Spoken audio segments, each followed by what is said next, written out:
Let me get some audio going.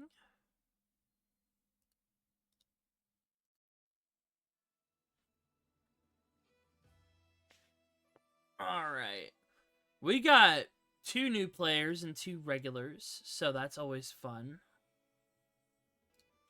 Let me just reload my stuff real quick. You're gonna die up there. Not me. You.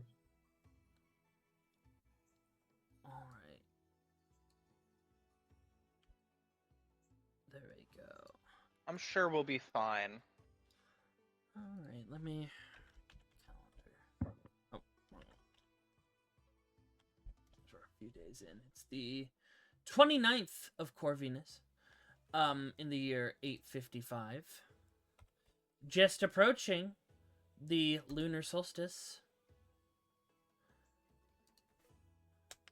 The guild itself has been open for about a week and a half now, and is still regularly recruiting members here at the Caravense outpost in the Urbo Desert, the base of the founding group, Destiny's Hunters, who are rumored to live below the guild's halls. But many people have already come to fill spots in the guild that have been recruited from all across the continent and the free capitals. And of course, waiting for new arrivals. Also, let me fix this. Give me 1 second.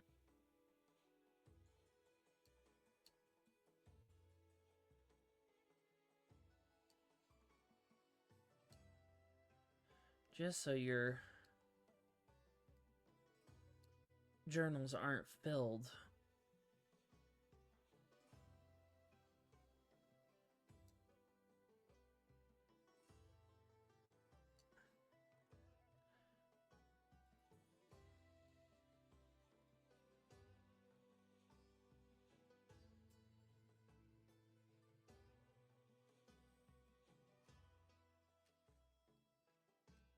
I have too many handouts. I gotta hide them all.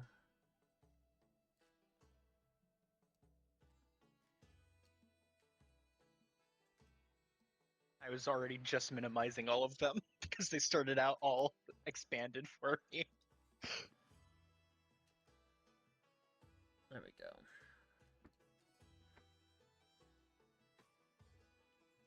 Alright, let's go ahead. First things first, the jaunter waiting for everyone to arrive is one Adark Racine Dromar III, the guild's jaunter who sends the hunters to their hunts. As our first new hunter, because I think there's been a little bit of lore mix up. None of you have ever been here before. You're all new starting today.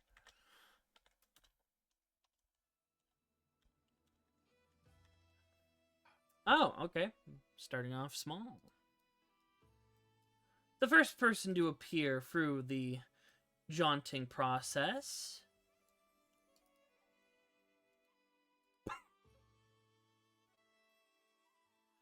Alright, go ahead and introduce yourself as you're a new player, you've never played Null before, and, describe your character. I knew it the moment you said starting off small. Hello, I'm Bergamot Cat. I've been playing D&D for about 7 years. It's my first time in World of Null. I'm very, very new. I'm going to be playing Shard, a very small tabaxi, about 2'5". He is from the deserts of Nora, and essentially is an orphan that managed to make his way to Newman Academy. Alright. And as you appear, Adark looks at a bit of a schedule. Ah, you're quite on time. Good. Do not move any sudden movements, and you'll instantly get bouts of ether sickness, and that is rough. We had some very deadly things happen. So try not to move around too much. All right.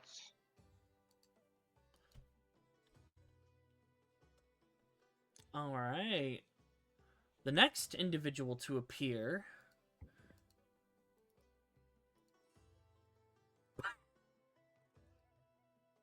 All right, Lapis, just get it out of the way now.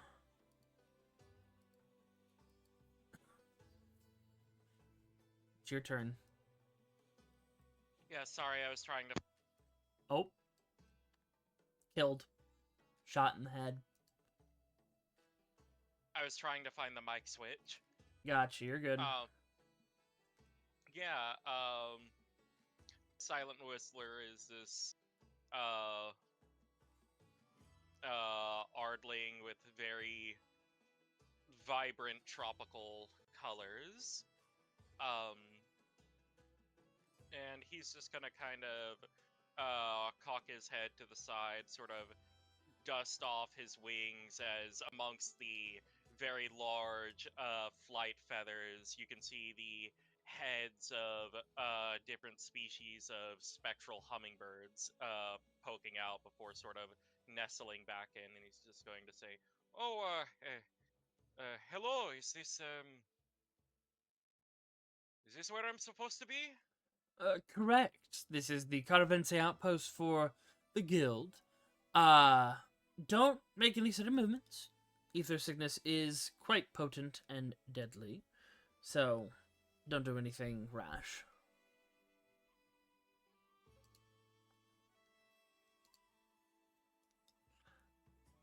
All right.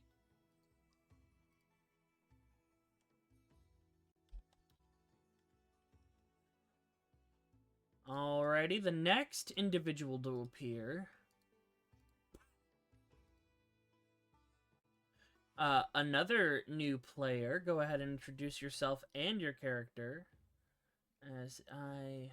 Oh, I totally forgot to make your handout. Give me 1 second.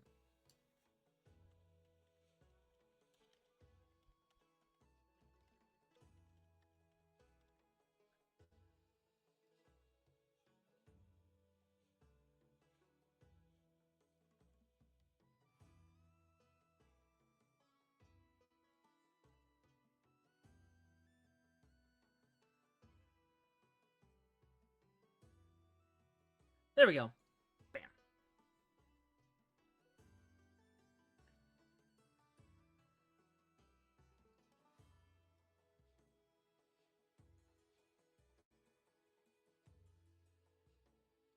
Are you muted?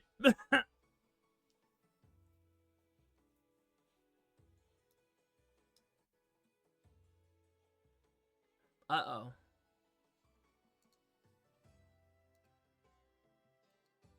I think Pencils is muted. I'm seeing a message in null chat with a request of a kicking to reconnect. Oh, from okay, 2 hold on. minutes ago.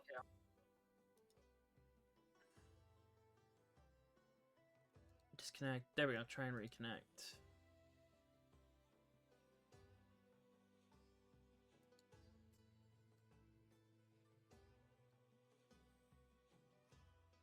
Pardon me for that.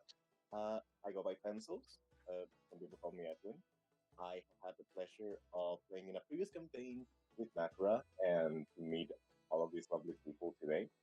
It's an honor to be here, and I am playing Robin, an elderly Corvum that right now just wants to make something out of her life, wants to put out her thesis on the very monsters that we're gonna hunt.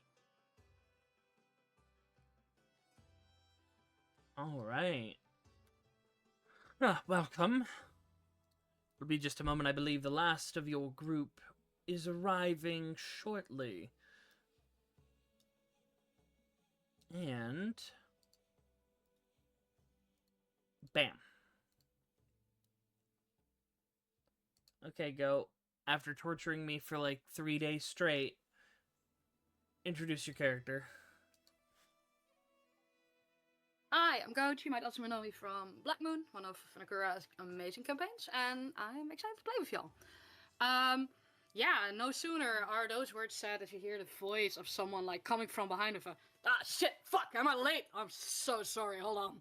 and running up to you is what seems to be a human man, like 5'7", decently muscular in build, covered in impressive tattoos, but with an even more impressive sunburn that almost matches the bright red shade of his hair. It just kind of like runs up, comes to Hal, like, so sorry, I genuinely don't know how I got lost in that fucking desert, but I'm here. Hi. You're fine.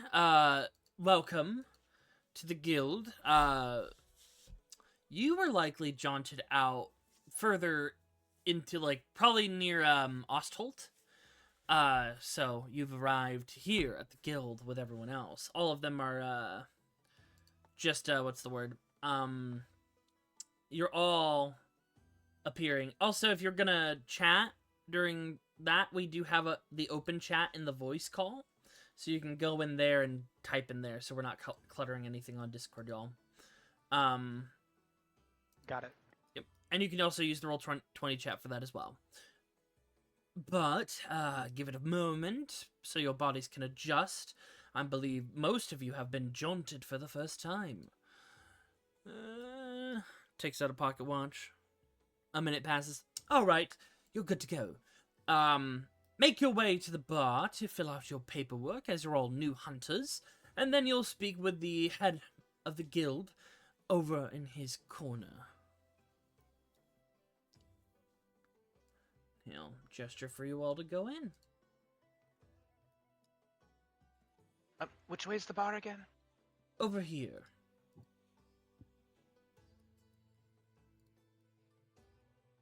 Well, you don't Sure. need to tell me twice. Silent will hold open the door for everyone. Thank you. Oh, why? Thank you. I think there's problem, one no problem. awkward moment as you see this man also kind of like reach out for the door at the same time, and then there's just a blink. It's like, huh, gentlemen, huh? Well, thanks. That's why. All right. Shard gets inside and looks around, but I don't think he'd actually be able to see the bar itself. Probably not. How tall are these tables about? They're tall enough for short species to get into them, as there are quite a few. As walking in, you see a couple of things. We're gonna go for the procedure once more, so bear with me. You see at the stage a very talented bard that is quite famous as a musician across the continent of Sokrith, Severa Light. She seems to be in the midst of a performing set, and the table in front of you has a number of individuals, only one or two you would recognize based on their renown. First, once again, we'll get the cat out of the way. There's Cat in a hat. There's a white cat wearing wizard's attire with a prosthetic arm / paw. He's doing some paperwork and counting some gold. Next to him is a halfling. Where is he? There we go. Tending to some notes, going through their documentation. And then next to them is a drow individual, likely from the capital city of Ka Astra. Red and purple robes, a staff with a corrupted core to it, long silver hair, very young in appearance, working through enchanting some spell scrolls. And the two that would definitely stick out the most are, of course, Renora Sucrose, a Teothari individual, heavily covered in scars, monarch features, 4 arms, and a blade at their side. They're currently filling out a performance sheet for a different hunt. She is most famous for her service in the Dark Capital, so Rick would probably know about her, but she had to retire due to a grievous injury that prevents her from doing combat. And, of course, probably the other most famous person at that table is Camilo Grishmis, a Van Haven human. Floral tattoos, gilded outfit. This is a famous dance bard from the traveling troupe known as Vibrato. But, making your way past a table of people that are totally not important, you make your way to the bar. Just gonna kind of follow the others there. Yup. And you wait for about a moment.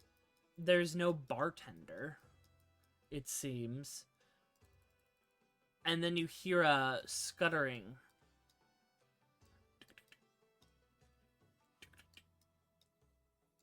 Yeah, give me a second.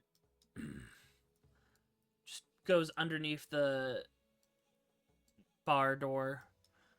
Alright, what can I get for you, you new hunters? My name's Ribs.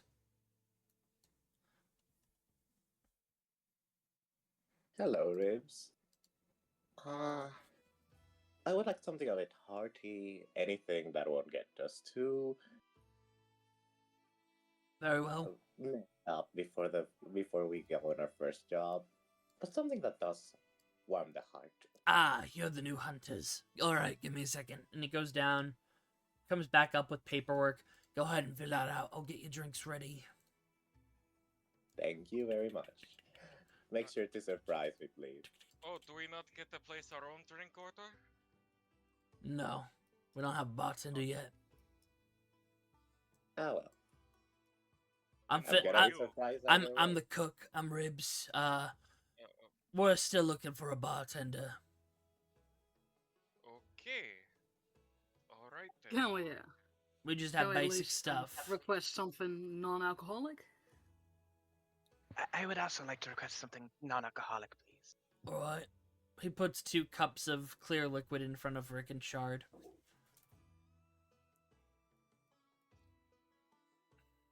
By clear liquid, does it look to be water? It is water. Or okay. It's just Yep. water. Rick Vinegar. lifts up his cup, gives a little, like, tip of the cup, takes a little sip, and on his face, you 100% expect that expression, like, is this water, or is this, like, whiskey? And then there's like, okay, just puts it back down. But yeah, for the rest of you, it's bog standard ale, because they don't have a bartender yet, so no one to make special drinks. Yeah, we don't have a much stock. We're still getting everything set up here. But fill out your paperwork, then you're gonna go talk to the headmaster over there. Points. Alright. Yeah. Silent will start filling out his paperwork. He's very careful with the pencil or quill or whatever writing utensil he's using, because he's got some really long claws. Fair. I forgot to start recording, so I'm gonna have to record. I'm gonna have to download the no. VOD after this. Oh boy. Oof. Oof. But yeah, after a moment, all of you fill out your paperwork, sign it, including the factors of, like, they don't have any coverage if you die, really. Especially in initiate hunts, you don't have revival services, so if you die in the hunt, you die. Unless someone has revival magic. Oh Oh. dear. Alright. Happy hunting. Now I gotta go back to work. Thank you, good sir. Just scuttles out from under all the way back to the So I'm level 6. I don't get Revivify until 7. Yeah, because you're a ranger, a half-caster. Yeah. Yeah, Yeah. no. You're Fine. SOL. Yeah, so if you guys die on this hunt, you're dead. It's Yeah, that's because- what we like. That's what we wanna Alright. see. Yep, because the idea is, after this, because you're a no ranker, aka rank 20, when you succeed, you will be rank 14, which will get you all your proper stuff. Alright. So if we're Stop moving when don't move when I'm trying to move you guys. I tell you this every single time. No I don't sudden always- movements. I We've don't already always- been told. I don't always know when you're going to move us, and I want to. And now your token's gone. It's gone forever. There you Oh are. shit! It's back. Yeah, because if you try and move it when I'm not done, it will mess things up. Because I can't even see it gonna- on mine. Now I had to refresh. I'm just not gonna touch my token Yeah. right now. I will let you know when you can touch your tokens, because I like to drag everyone to the points they need to be instead of, taking a second for everyone to get there.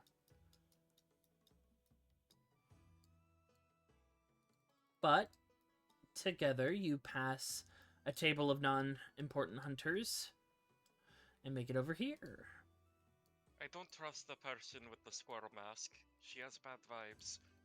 That's not a squirrel. It looks like squirrel. It's a red panda. Oh. She even says that to you. It's a red panda. They're the most deadly species on the planet. I do not agree. I straight up just laugh at the most deadly species on the planet, but say nothing else. You watch as she's slowly starting to get up with a deadly weapon, and the Azamar next to her just puts her down, sets her back down. Rick raises his hand and goes like, "So sorry for my companions. Clearly, they've just never seen the absolute might that is a red panda. That will be on the way." And then she's mumbling as you go away. It's like, I'll take their fucking bones.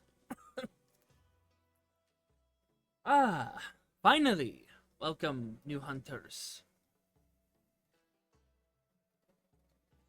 And you see Hello, thank you. Hello. this individual. God, my voice is all over the place. Yo.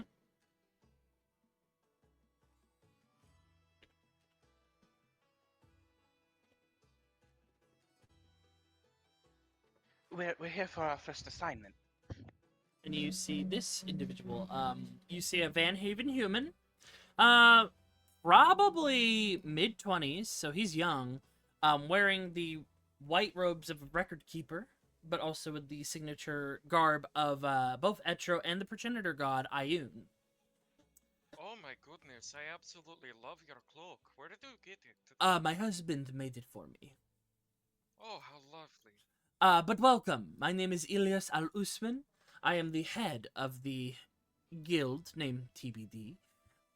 And, I believe you are all the new hunters that have come in today. There will be more of you that will arrive in due time. But, let us go to, the meeting room to discuss a mark that we have perfect for you. All right. Lead the Moving. way, sir. Not moving. We just stand still and we just let the magic take us away. Yep, bit by bit, you'll follow, and you'll be going to a meeting room. One of the few. Alright. For most of our hunters, they get to pick the mark. But we're having a bit of a problem, so we have to send hunters out en masse to deal with a specific problem. You see, due to the arcane surge that happened but a few weeks ago, that woke up quite a few creatures, including Azure Dragons. Very rare creatures indeed. Powerful. They hibernate for centuries on end.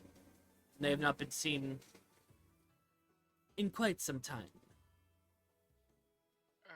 If you do not mind my interjection, if this is a dragon we are dealing with and, not a common wyvern, they should be able to speak, yes? No. Can they not just be...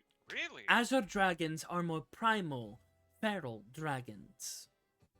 They are more of a Huh. force of nature than a dragon that can be bargained with or spoken to. I did not know such a thing exists. There are So many they'd be closer. There are many dragons that do not possess a full sapience, as it were, conversation skills and the like. Would they be closer to pseudo dragons or faux dragons then? Incorrect. They are an ancient breed from long past, aka from a different edition of the game. But they possess unique traits and qualities. But, as I said, a few of them have woken up, and they're causing chaos. They've taken floating isles as their layers, basically, and this causes regional effects due to their magics. So we need to deal with them as it will continue to harm the ecosystem. What sort of regional effects can we expect? You would have to ask Lady Vivian for that kind of information. We don't have too much on our end, but our information gathering member, Vivian, for a cost, will allow you to ask questions about the creature. Noted. Could I perhaps roll like a history check or something? None of you would know anything about Azure Dragons. I will say that right now. They are so old that they're not really taught about anymore. Well, I do hope that my master's recommendation will not.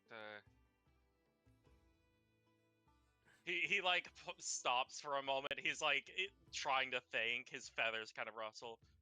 I hope I do not disappoint. Very well.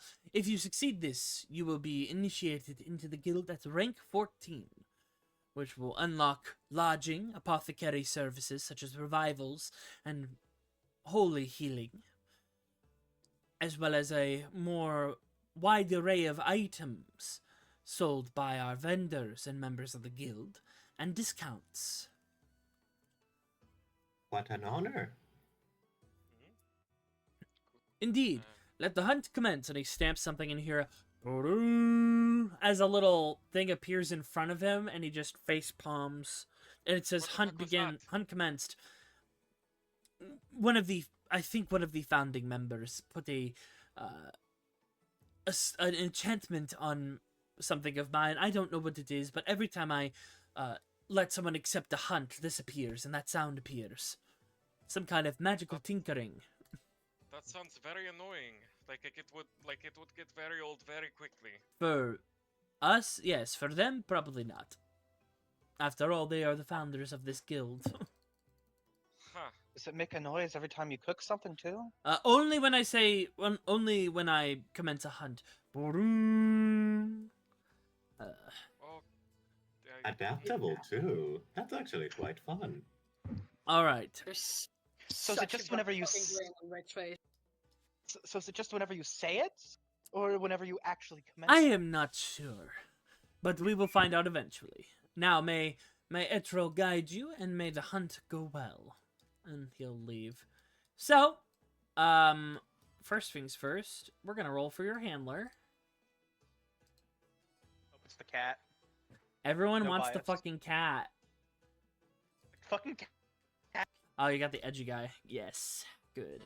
Hell yeah. You can pay a fee, but it's expensive to pay for a different handler. Because it's already been done, so people are like, they're like, oh, we can do that? We're gonna upcharge for that now. But you're also, let's see, you need to bring, let me check who I put on that.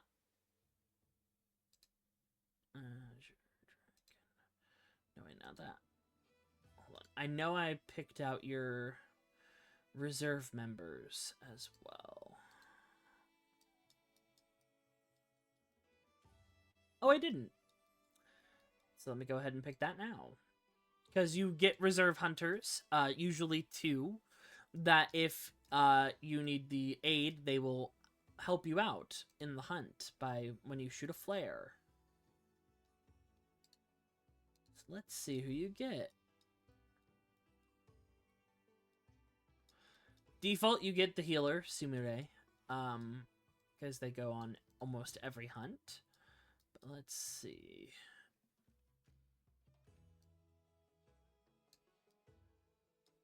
That was when I realized I essentially made a palico. Huh. Oh, don't worry. There are actually palicos in all. They're hiding. They haven't been found yet. So 1, 2, 3, 4, 5.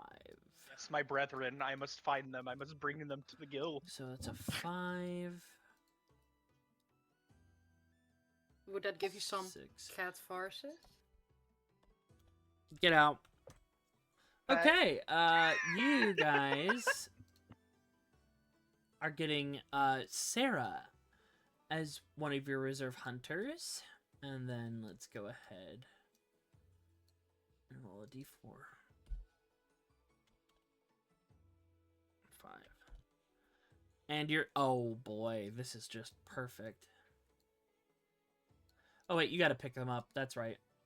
I don't know what I'm doing. Sumire is on standby, but you gotta pick up the others. Alright. You have gotten Sarah and the Marlow Fell pair as your reserve hunters. So you'll have to go speak with them. So on above board, it's been mentioned before, but we're gonna go through it bit by bit. You can get 10 free pieces of ammunition of any kind from Lonnie. Krezik sells components. Toji forges weapons, but you don't have access to that right now.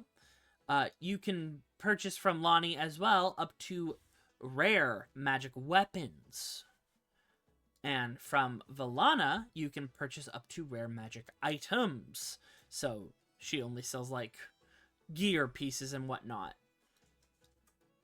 Lumpfis, you can buy the components to make healing potions for yourself at half the cost.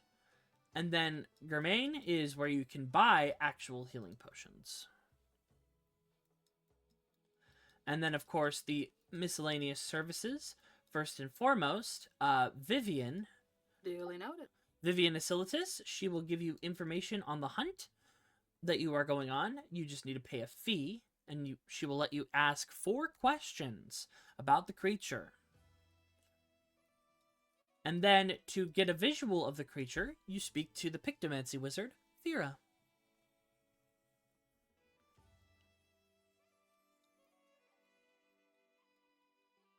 So, Lovely. also your pay for this is 6,000 gold split amongst the 4 of you, your rank up, and your access to services. And whatever you carve from the creature. Wow. It's a lot of gold. And we're Suddenly only I'm really wishing we I'd- only do gold here. We don't do anything else. Suddenly I'm really wishing I took Heliana's guide to monster hunting. I feel like that'd be useful here. Sometimes yes, sometimes no. So each of you I get take it out of- 1,500 gold. I don't know if that was set in character, but like if it was, Robin just takes it out of her purse and says, "Oh, you've read it too." Hey! You know what? Ah. Sure, it was in character. Let me. Yes. I'm part of the Monster Hunting Society over at Newman Academy. It's a small group there, but we Yeah, especially enjoy because there was researching- there was never a monster hunting guild until now. It's big. But each of you, by the way, currency wise, have 5,000 GP in your inventory if you didn't already add that. And if you didn't add your healing potions, you have 2 regular healing potions and 1 greater healing potion. Was how much GP? 5,000. Holy crap! Yep, that's the starting gold for level 5. And that's on top of the stuff we get from our background, or? Yep. Alrighty. Alright, who would you guys like to speak with first? Oh wait, you should probably speak with your handler first. I feel like we should probably speak with our party first. I mean, yeah, you can. Before anything else, You're walking and talking. Perhaps introductions are in order. Nice to meet you. I am Silent Whistler. He sort of like fidgets with his claws, kind of clicking them. I'm from Azure Forest, kind of go to and from Dukes and Riverguard quite frequently. Monster hunting is kind of new to me, but I am town guard and regular big game hunter and overall guide throughout the forest. So my master after even more rigorous training, recommended. Hold on, everyone. There's a new feature in Roll20. Hold on. Oh, that's loud. Why is it bubbly? I Oh, raised my hand. I hate that. Why do you Please have stop, chat? Why do please. you have chat sounds on? I don't know how to turn it off. Please stop. Yeah, I dismissed it. It won't go away. Refresh it. Settings, go to text chat options and enabled background chat beep. Turn that off. Yeah. That was awful. I don't know why you have that on. was- We've told you every time how to turn it off. In audio and video, master music volume, that one. No, text chat options. Enabled background chat beep. Okay. That was bad though. I don't have can sounds realize on, that. so I don't know how that works. It was bad. It was like was a very bubbly bad. sound, but very loud and very shrill. Very loud and just going constantly for 2 minutes straight. That was not 2 minutes. That was about a few seconds, so don't worry. But it might be because they just implemented it that it's buggy. But we'll see. Yeah, that's basically my whole deal. Might I know your names?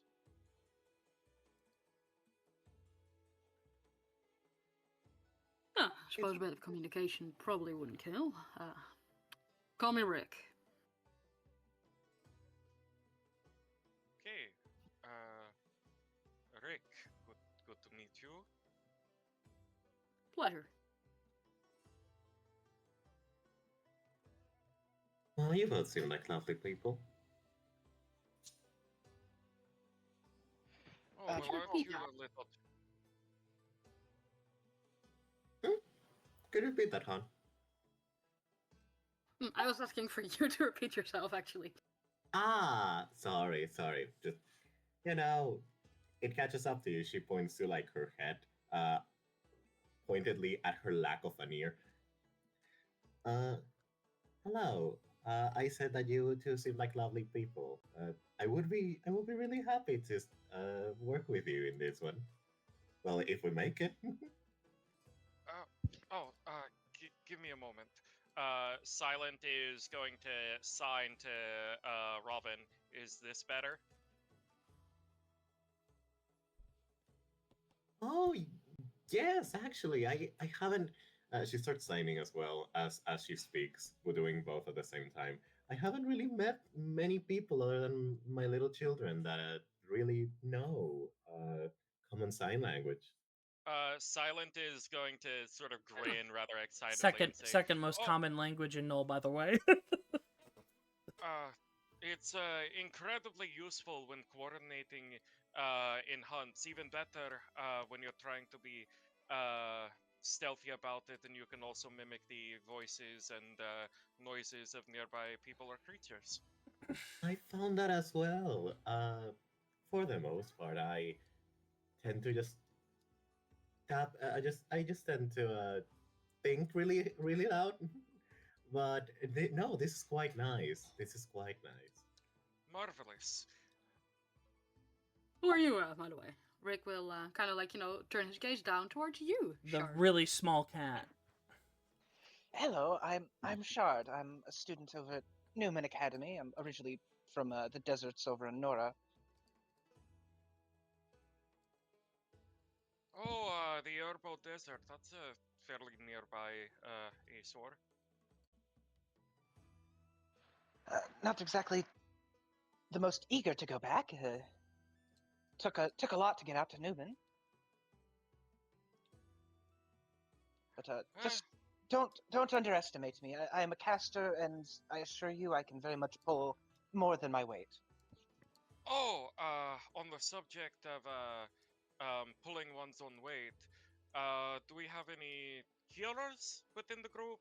I'm honestly a lot more, as I said, a lot more accustomed to actively stalking my prey than I am healing, but I can heal in a pinch, just not a lot. Oh dearie, I wish. I wish. I don't think that we do actually. So Oh, do well, correct me if I'm wrong. Looks at Rick. Rick is not gonna speak up. I, well, we might. I have a spell that can do a little bit of healing. It's called a Wither and Bloom. We might be in a little bit of a pickle, Finn. I believe the saying goes. And you finally walk up back in, and then the drow turns around and looks at you all. You're late. You're early. Possibly, but I have been put in charge of you. My name is Solus Evemorn. Gather what you need, and we will leave via the Junter. For you, points at Rick, there is an item you need to pick up from Velana. She has an item that will be useful for you on the hunt. Silent is going to repeat everything Solus said back in his own voice. Oh, he looks at you, and as you start talking, he just moves his fingers a bit, and he casts silence on you. So on all of us then, no? No, it's solely focused on Silent for some reason. When you're done misbehaving.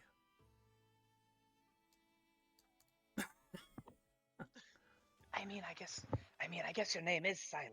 And then you hear a bubble pop as Silent now you can speak. So yeah. Where would you like to go first? I Um, was just trying to. I was just trying to confirm it back. Solas just plays the Roll20 bubble popping sound, the chat sound. No. Nakura, could you do me a favor and focus ping me on the NPC you just mentioned? Yes. It might be Velana has something for you. There, thank you. And like I said, Rick- Lonnie over here, ammunition. Krezek, magic components. Vivian, intel. Fira, visual. Then Lumpus, potion materials. Germain, healing potions. Rick kind of puts slides his hand in his pocket, kind of turns to the rest of the party, watches this drumman go, and tries not to fucking grin at the silent that was just placed. And I was like, alright, well, seems like I got something to pick up. Before we go, maybe want to spread out and get a couple of bases covered. I think at least asking some questions about our mark might not be a bad idea. Probably not. I mean- we should. It might be best. Sorry, it might be best for us to go talk to the information broker first. I mean, I was hoping. Oh, sorry. I was hoping to talk to Vivian as well. Would you like to come along? Might- I'm going. You go ahead. Sorry, it might be best for us all to talk to her first, so that we have a better idea of what things we might all want or need to pick up. I was going to go talk to the reserve hunters.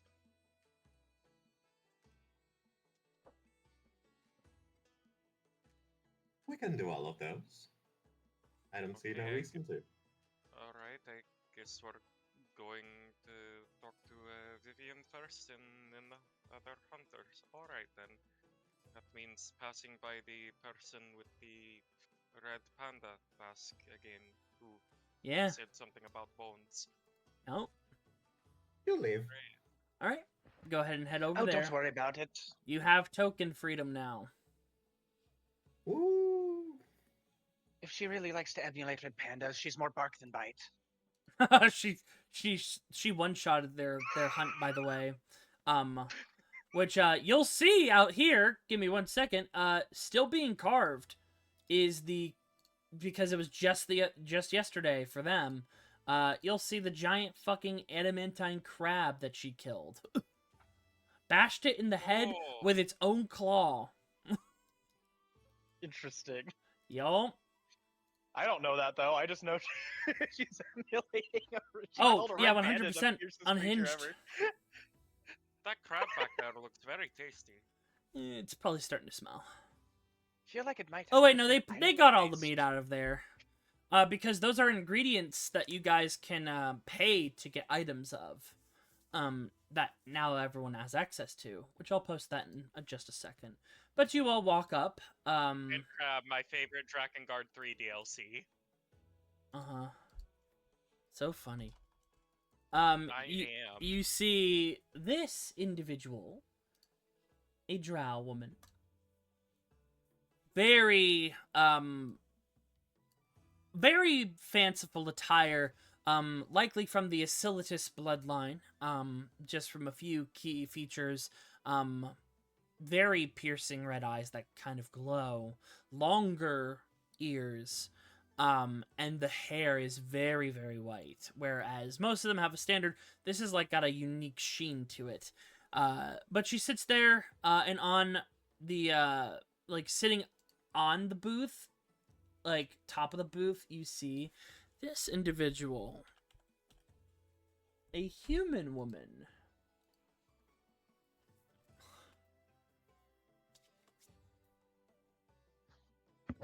Good day, hunters.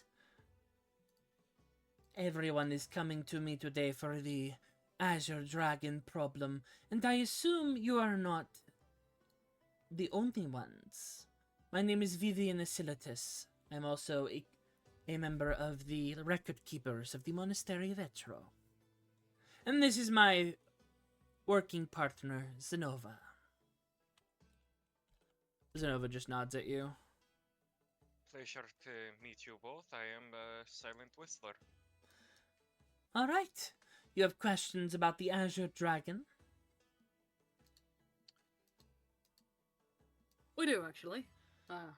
We also heard it cost a fee, though. Of course. I think it's usually best to subscribe prices up front. What's the deal? Very well. Because this is a sought-after mark, multiple hunters out at this very moment dealing with it, the price has gone up to 1,000 gold for 4 questions. That's a bit steep for only 4 questions now. How detailed is the information you plan to give? How detailed are the questions you are willing to ask?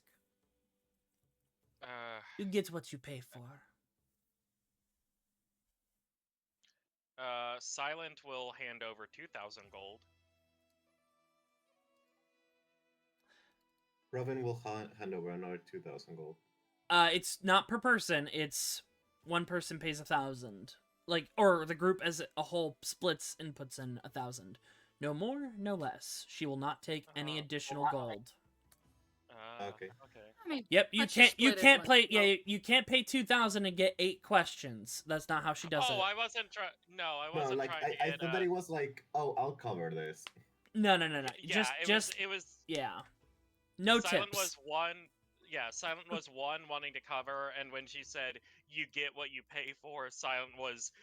His brain was like, oh, she's not going to give me 8 questions, but she'll give me more detailed questions if I pay more. She looks as you try and do that, and the rest of your party members are like, no, hold on, let's all pitch in. And she just chuckles. They are definitely green. You have So, to be, you have divided to have a amongst all of you, closer hand on your 250. All right. She says you're definitely green, and Silent just kind of twirls a claw around the tips of his hair and sort of ruffles his feathers a little bit, showing off the green hue. And as you all get your gold out, you look in your hands and it's gone and it's already in Zenova's. And she's putting it in a sack. And then, as I lovingly said yesterday, Vivian puts it in her woman purse. Very well. 4 questions. I think I will start if no one has any objections. Is it possible Okay, for us to wait. discuss the questions as a group first? Don't waste my time or the others' time. Fair.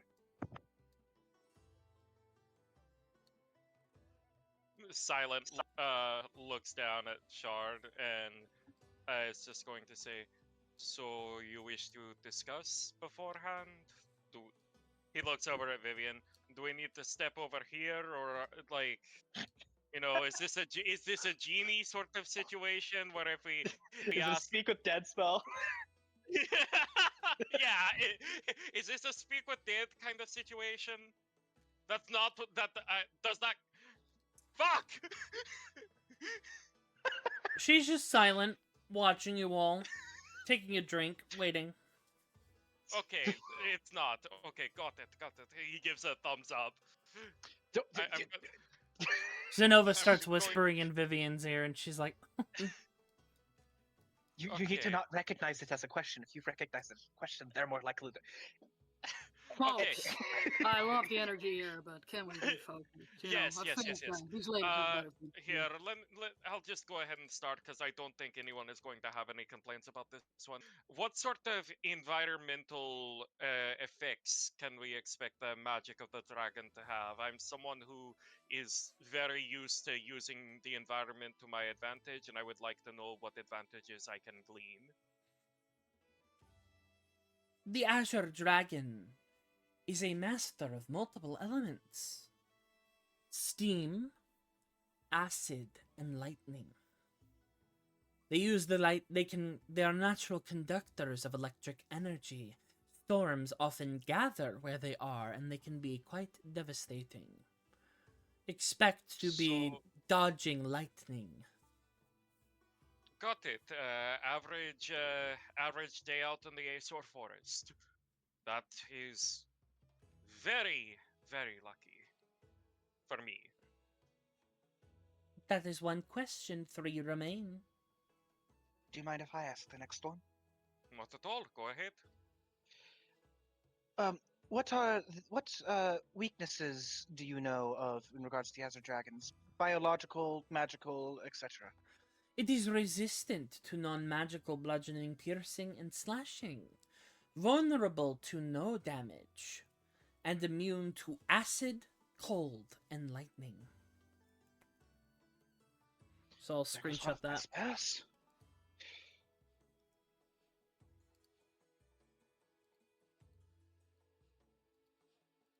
Alright, give me a second, I'll screenshot it.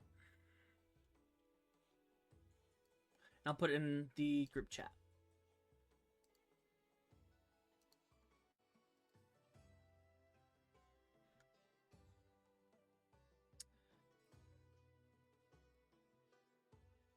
Does anybody else here have any questions? 2 remain. I do, actually. Does the dragon have any sort of predispositions typical of its kind? Clarification is needed on that question. That can mean multiple Its things. behavior, its way of striking, and perhaps its diet. Anything that we can use to sort of lure it out and weave around it. Unfortunately, no.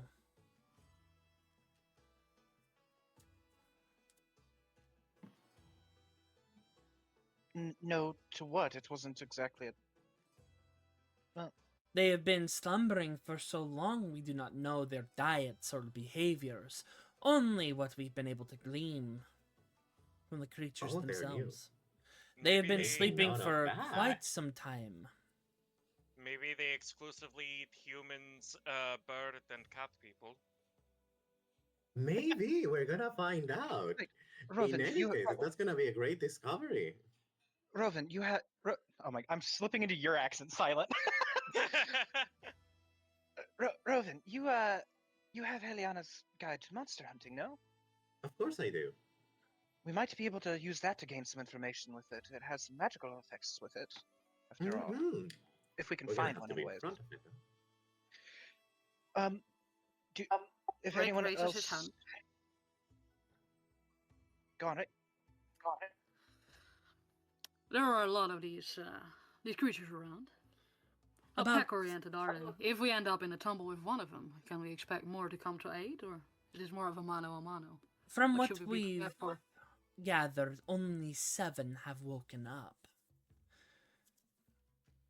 They are all in different parts and are all being hunted today.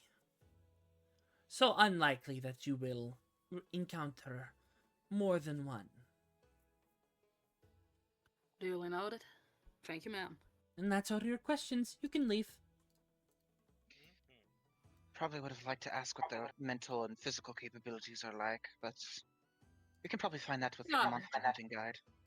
Well, First, that. if they're predominantly some sort of primal feral beast more than, person dragon, then probably not very good. Again, probably just comparable to wyverns at best. Well, Now. intelligence is a bit of a wide spectrum. A creature being capable of speech doesn't necessarily make it incredibly more intelligent than a creature that isn't. It just Oh, that's all very depends. that's very fair, but I mean, he shrugs. As he shrugs, his wings also shrug, and he just says, I mean, I wouldn't call an octopus stupid, but I would, again, probably call a wyvern one. Again, we shouldn't have prejudice or predispositions. Those are the enemies of discovery. We should really think about this as we fight and as we research these very creatures, as we appear to be the very first ones to do so. Very fair, very fair. They're solitary. Rick is gonna leave. Rick is gonna leave this discussion behind.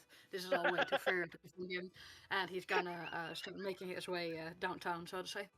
Okay, we'll go ahead and do you, and then we'll come back to picking up your hunters. Rick's had enough of these nerds. Believe I'm what people call jock. This is way too difficult for me. Rick I've been believes in waiting moving for the plot you. along.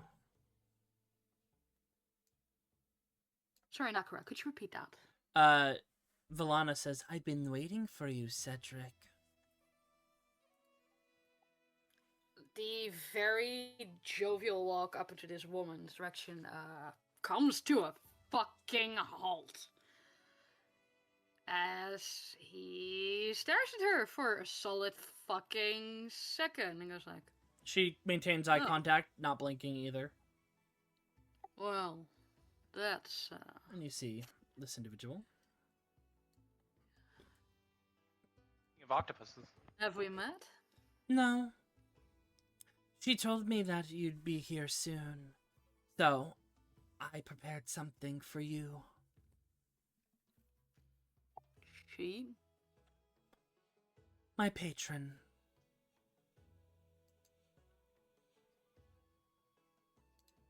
We glance this woman up and down. We are looking for anything that stands out, any like marks, holy symbol, anything that catches your eye. Sure, for make me a information. perception check.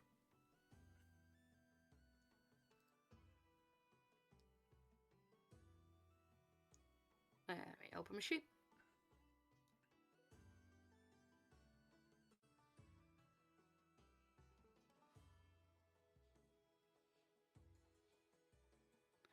I think this should do it. Oh, no. Alright. Horrendous rolls. Yeah, it rolled at advantage. An 11. Nothing stands out. I mean, certainly her appearance does. Very pale.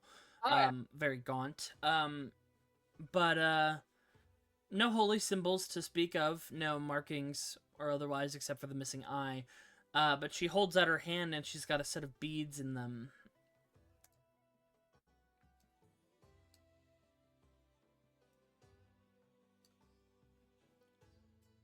Huh.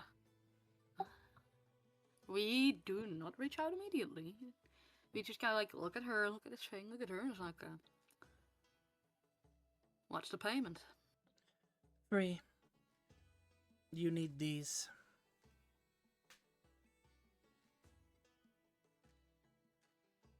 And what they do is they are only for monks. spiritual healing, action equal, and a focus point, a number of times equal to proficiency bonus per long rest. You or a creature within 5 feet regains 1d8 hit points. You must expend 1 focus point to do so. You can expend multiple uses of this item in 1 action. You can spend 2 uses, also expending 2 focus points in the process to regain 2d8 hit points. Yeah, Rick will, with that, take his hand out of his pocket, take over the beads, and just kind of like look this woman up and down, and he's just digging in his brains like, fuck, okay, well, nothing? I don't know you? How the fuck do you know me? People are not fucking supposed to know me. Fuck! And instead just replies with a very simple reply, well, thank you. Hope they won't need any use, but good to have regardless. Happy hunting. You do need to attune to these, so take your time. Oh, I'm known for that. Thanks. Have a great day. Blinks. You walk Finger away, they're still guns. staring at you.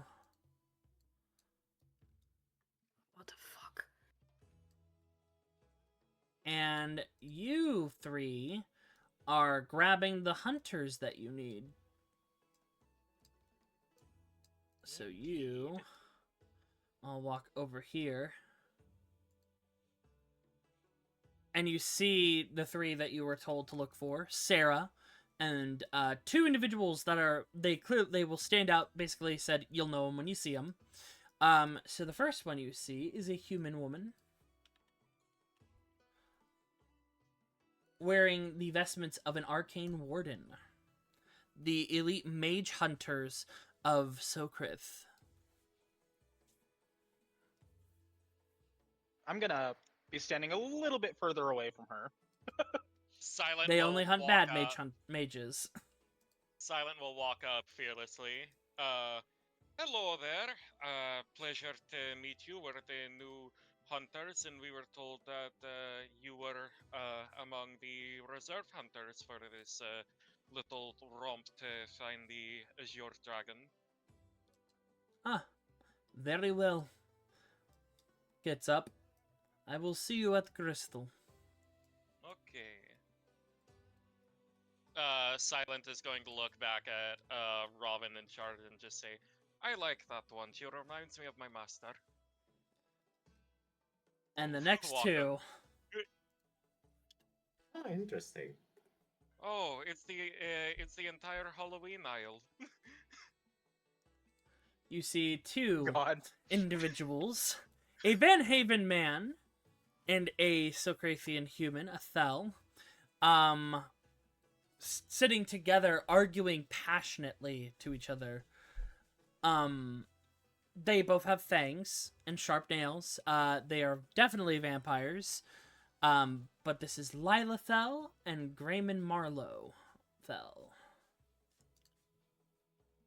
Silent looks at his own claws and sort of tugs at one of his own fangs and just says, it looks back at Robin and Shard and just says, do the bird features help me not stick out like a sore thumb? He sort of like darts his eyes back towards those 2. My darling, I think people are trying to talk to us. We don't have time for such things. How are we going to proceed? The man says, My dear Grayman, why don't you just be quiet for a few moments and I'll do the talking? No, I insist, my love. I will do the managerial parts. Oh, but I couldn't. My hands are too delicate for work. Excuse me, can you 2 make up your minds so that we make it on with the hunt? Ah, yes, hello, hunters. What can we do for you? You 2 are reserve hunters for the Lila Azure pushes Dragon him and he hunt. goes halfway through the wall. Oh, there he goes. I told you I would do the talking, my love. Yes, we are. I am Lila Thel, and this is my husband, Grayman Marlowe. Yes, and he crawls it back over. We come as a package deal. Unfortunately, absolutely a benefit. Aha. Well, Silent sort of claps his hands together. We were almost ready to head out, so if you can join the I didn't get her name. The warden. Yeah, the warden, the tall, kind of scary in a fun way woman by the crystal. We will be ready to head out very, very shortly. Very well. Let us be away. They turn to mist and hop out over there. I definitely like the warden a little more. By the way, vampirism illegal in Vanheim, which might be why they're out here. We're not snitches. Oh no, Yeah. that everyone here knows that they're vampires. All right, let's see if we can go get a little bit more sort of preparations, and then we will be off. Yep, above board, you can only do one more thing because we do have to get moving. Yeah. Silent hold Whistler on a second. walks through the walls. Yeah, yeah. My thought. Do My we- thought is magic items. Yeah. Do we? Yeah. Do we want potions, ammunitions, items? I've always been a fan of potions. I don't really need ammunition. Well, unless one of you needs it, I'm okay with going. Silent gestures at the giant fucking bow on his back. Well, that kind of answers your own question, doesn't it? Yes, but here's the thing. Whenever I am leading a hunt, I want to make sure that everyone has their optimal preparations. So what I will say is, between the two of you, which would you say is better for the whole group? Potions that we can split amongst each other, or see if we can find magical items that can benefit everyone. We have our healing potions. I feel well equipped. Shark, please go on. I agree about the healing potions. I think it might be. Personally, I want to see if any of the vendors here have some orbs of force. I think they're called. They're these little consumable balls of force that can basically cause a force bubble to appear in a spot. It can be used to help pin the dragon down if we need. But your arrows are likely a little more important. Oh, I have plenty of arrows. It's more so. I do wonder if the ammunitions manufacturer might have anything like that we could maybe strap to my arrows. I do Magical want arrows. to ask. Is your bow magical?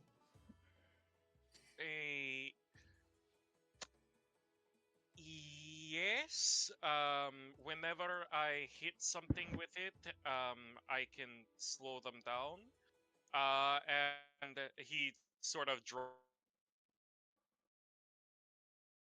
Oh, we had a full disconnect.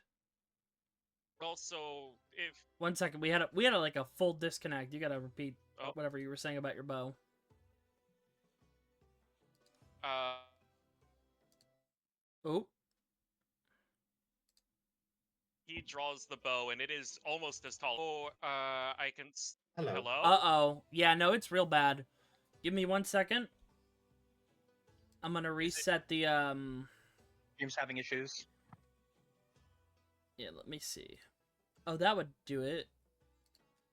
Alright, 1 second. It's gonna reconnect everyone.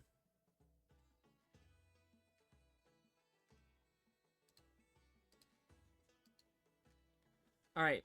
That should work. People say stuff. Oh, Hello, hello. Meow. hello, hi. There we go. Meow. .com, motherfuckers.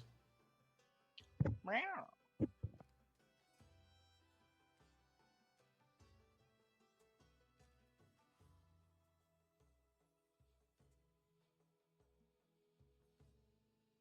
So, ready to go?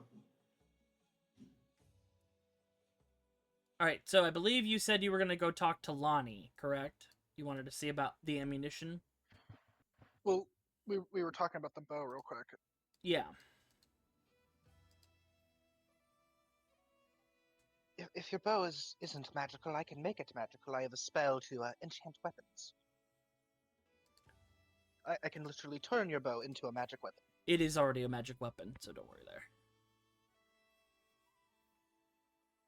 It's just that if it's already magical, then we don't have to worry about that resistance coming in Mm-hmm. knowing. I think that we can go to magic items then. And to answer a quick question, Lonnie can right now, because you are not rankers, can only give you he can sell you magic weapons up to rare, and you can get 10 free pieces of ammunition. You cannot get any of the unique magical ammunition, however, because you are not rankers. That is reserved for the hunters. I had been talking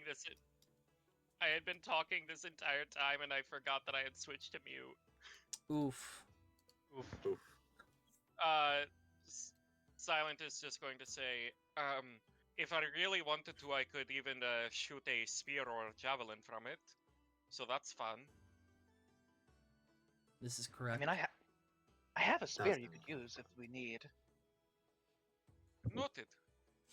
All right. So, what would you guys like to do for your last prep thing? I think magic items. All right. I concur.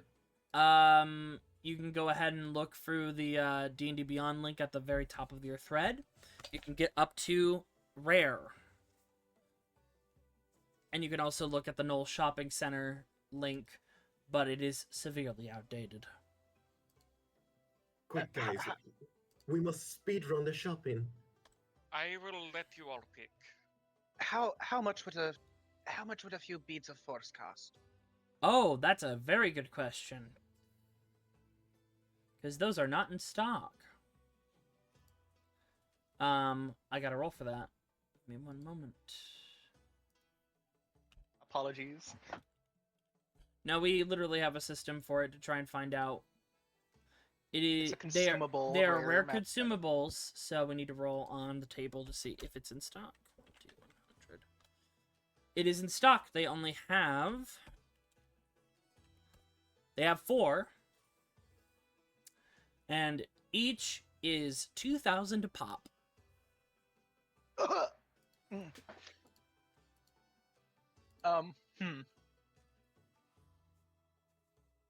a lot. Could I just get one bead of force for now? Very well. And Tentacle puts it in your hand from behind her dress. Can you remind me how much money we're getting from the hunt again? You are getting about 6,000 split between each of you, so that's 1,500 gold. Yeah, so only get one. A tentacle comes out from behind her back and then just puts it in your hand. Ah, the blessings of the octopus. No. That's just a gift from my god. Oh. Head tilts. Well, that's fun too.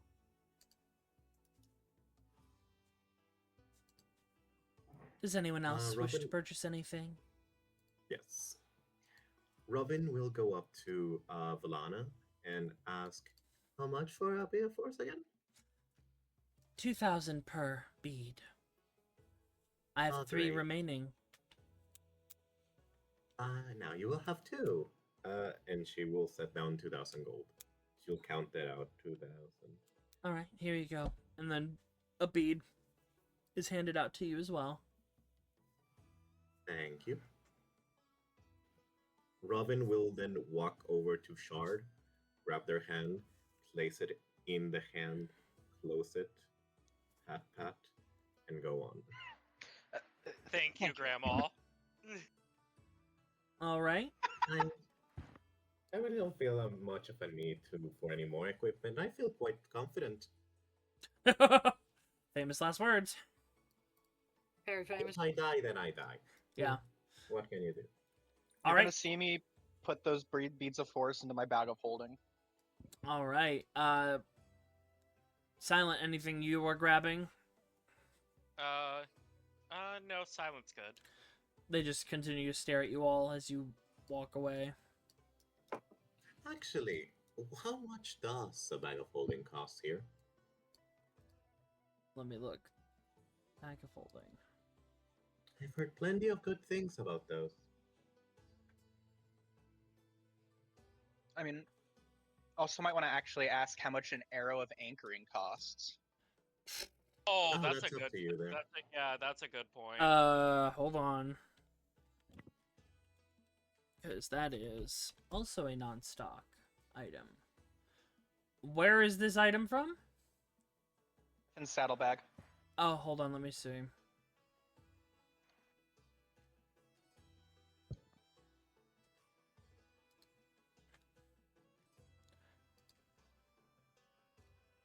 Official content.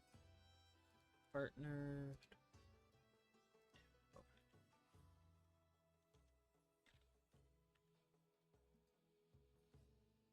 An arrow of anchoring is an uncommon. Let's see.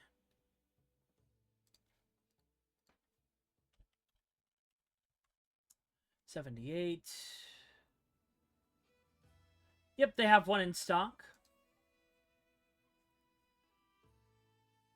And it would be about 1,000 gold for this arrow. Yeah, I'll fork over 1,000 gold for it. All right. You made those to your inventory. And a bag of holding is around 500 gold pieces.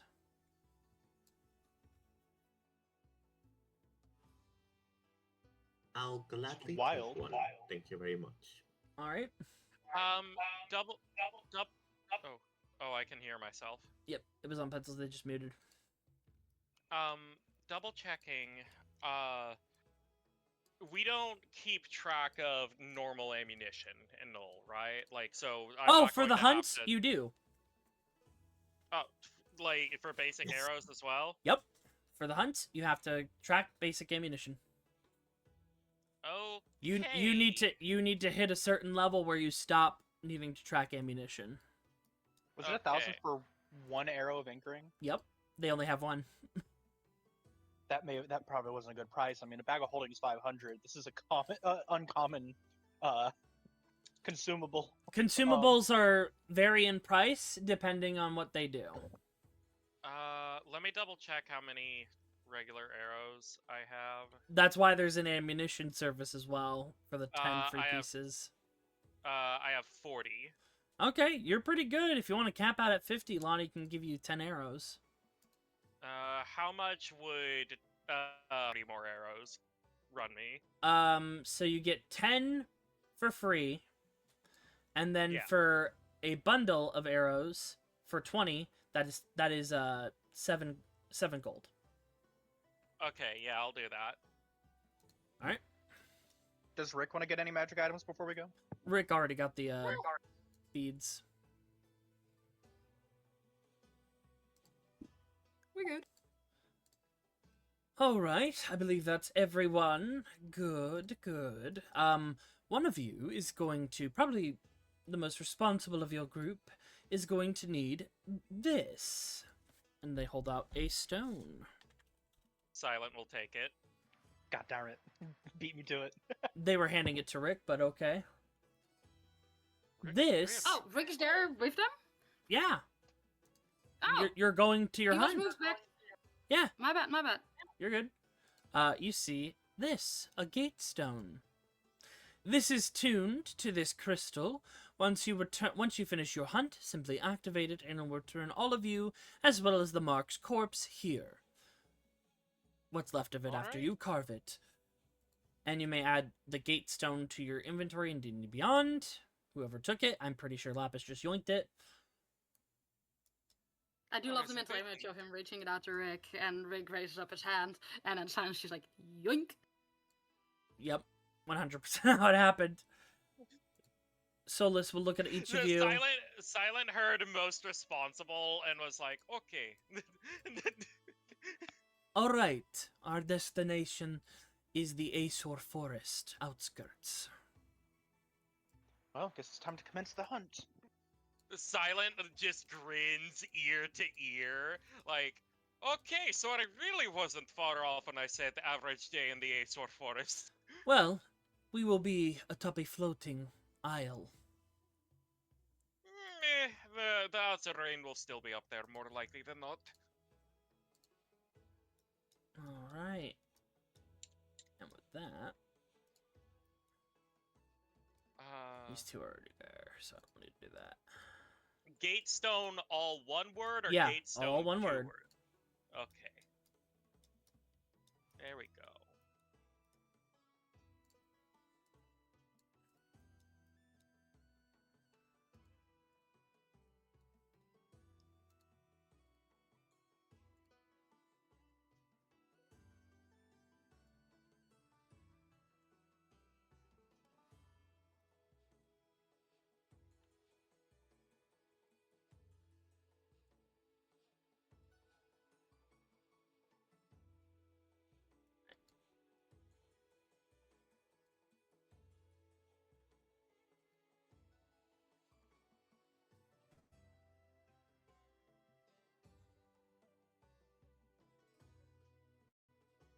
See you.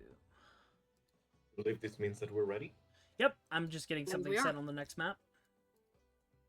Lovely.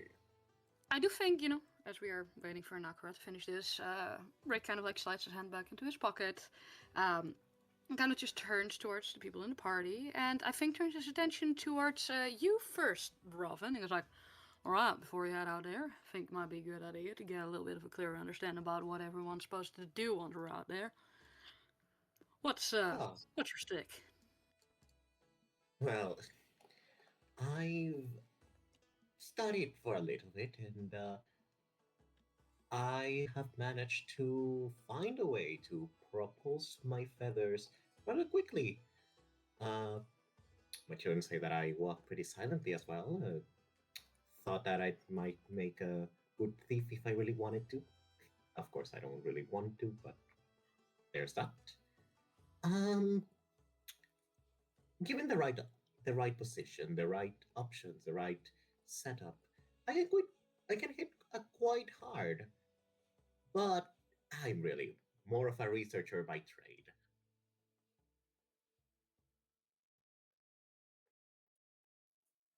And in a flash, you find yourselves in a warm wooded area, a small camp set around this ether crystal. Basic protections, a few good tents, and resources, and Solus will look at you all. When you are ready, we will depart on the air skiff.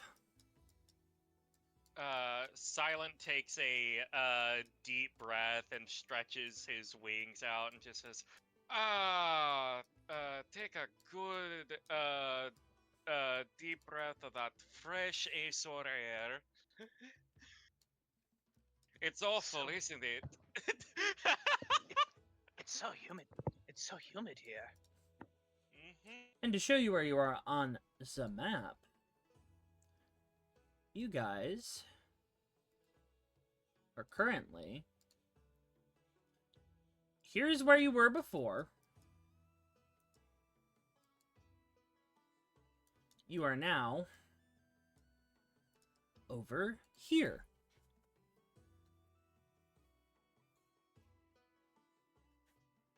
And your You should hunt... go visit the whirlwind. No.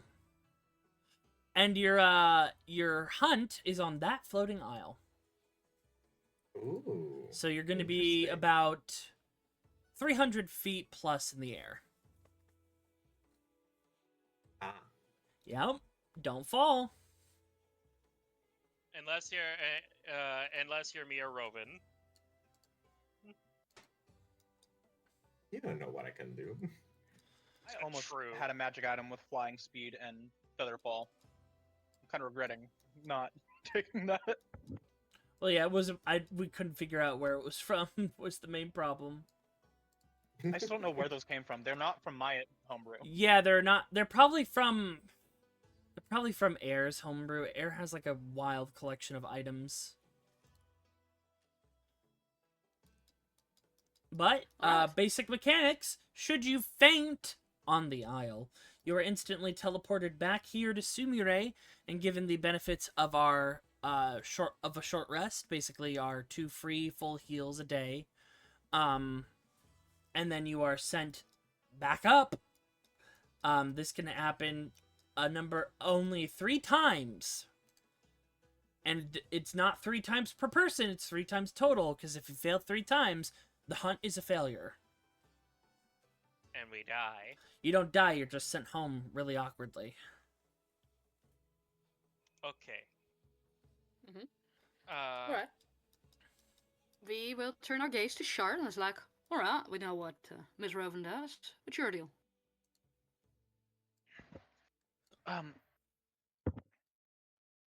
Well, I'm a caster, a sorcerer actually. I mostly have spells that are based around buffing, debuffing, We're doing a walk and talk, don't such worry. such as I have the slow spell as one of my my better spells. Otherwise, I'm pretty decent at.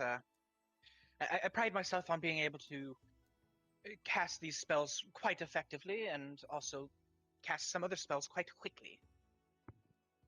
Oh God, my voice is all over the place. That's fine. Well, those certainly are things to pride yourself on. That's not bad at all. Can't wait to see it in action. What about you? Looks up, meets your gaze, silent. I am a sniper, a tracker. Um, well, I do a lot of my younger years, I was a messenger between the settlements within Azure. Nowadays, I am a guide between primarily Dukis and Virvagard, but sometimes ISO as well, where I protect people traveling, uh, do town guard work, and also big game hunting. I coordinate very well by mimicking the sounds of wildlife, of pretty much anything, and communicating via common sign language. Um, as you can see, as I said, I am a sniper. I am quite confident with the bow, but if push comes to shove, I am very good with the blade. As a matter of fact, Silent Whistler is my new name that my master gave to me upon the culmination of my training. He sort of swings scimitar through the air and sort of throws up an eyebrow. See? You gotta just, respectful answer. Ah, wonderful. As you board, Well, Wait a moment.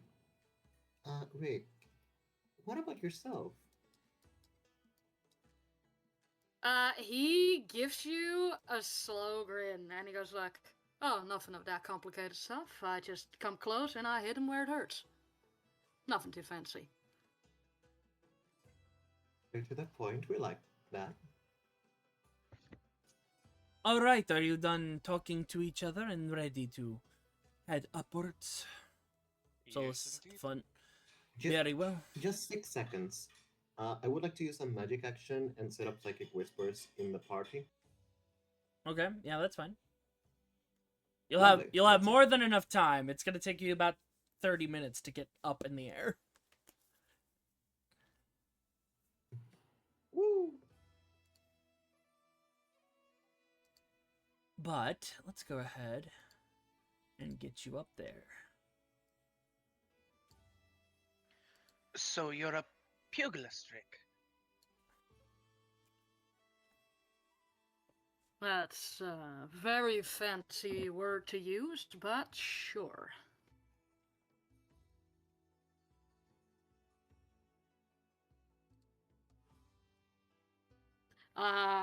There's a pause, and you see him kind of like think on how to phrase this, and then just shakes his head, gives a little roll of his shoulders, like, for real, it's not too hard. I get up close, use my fist, use my feet, use whatever's available. By the way, as we're flying up here, Shard's fur is 100% like poofing out because of all the static electricity in the air. Oh And he yeah, is 100%. miserable. Because as Oh, you get buddy, higher up in the air, it has that smell of lightning to it, and then ozone. yeah, and then there's that static energy. So like as you're going up, right before you hit this aisle, all of your hair just goes up and then down from the energy, and you see that over this floating aisle is storm clouds abound and lightning just scattering amongst the ground with the sound of like Tesla coils. But arriving, this isle seems to have been part of the land, probably during the Cataclysm, of course. So formerly likely a shrine. You know what we forgot to get? Some boots, some rubber boots.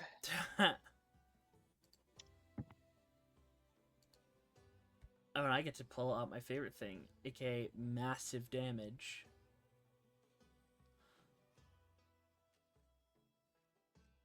I'd avoid throwing your scimitar up into the air while we're here, or holding anything metal high above your head while we're here.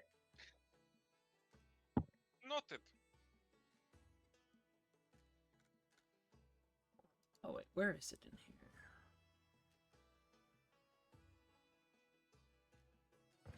How would this lightning feel compared to the wild magic lightning from back home in the Uldo Desert? Very different from the Urbo Desert.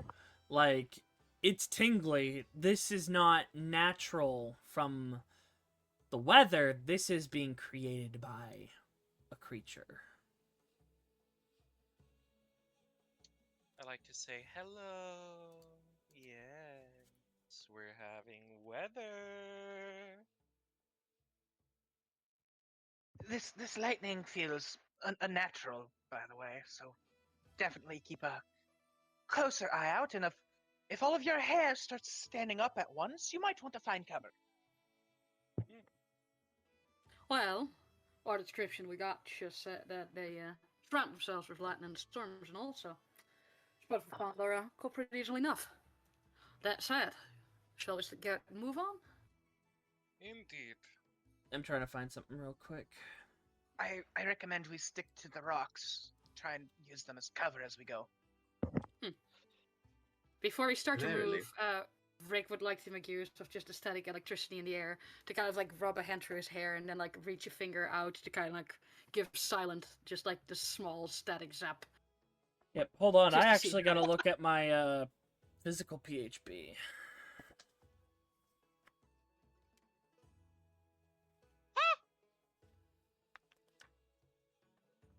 That's silent screaming.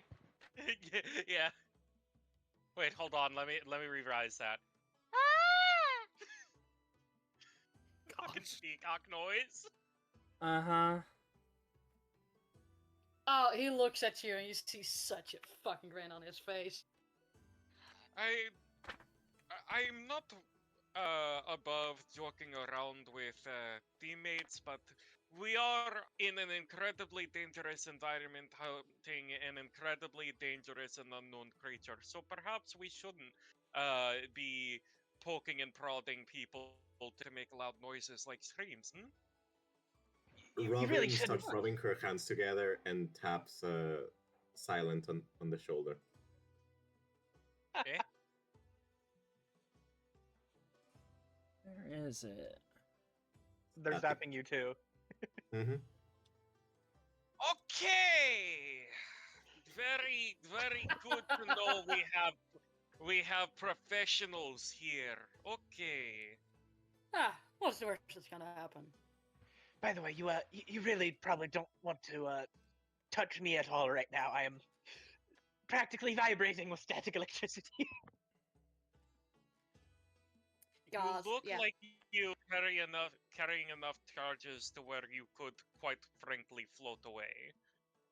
But you look so fluffy. I like to imagine Shark just looks like an orb of fur.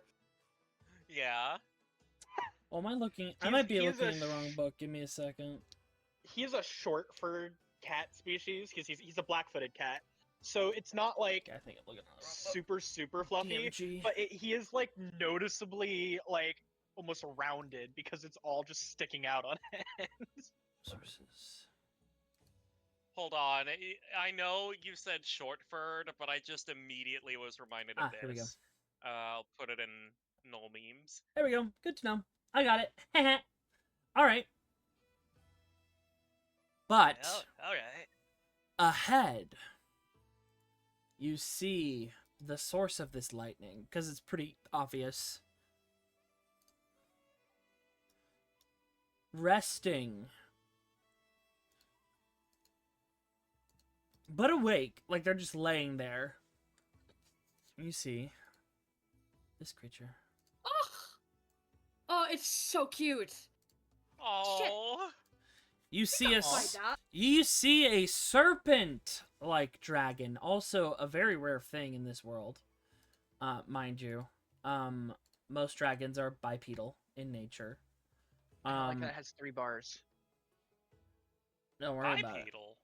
That's crazy. Like, I mean, quadruped. You see mostly quadruped dragons, like 4 legs. This one is literally a full-on serpent, and like they are more like a snake in their build, like a Chinese dragon, basically.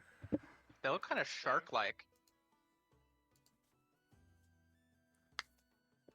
But this long length that coils all around them, these piercing eyes, and the scales of blue, yellow, and white, and 2 antler-like horns on its head. You see the Azure Dragon.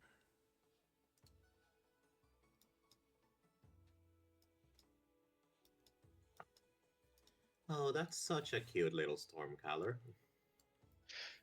Reuven, are we in range of the monster hunting guide?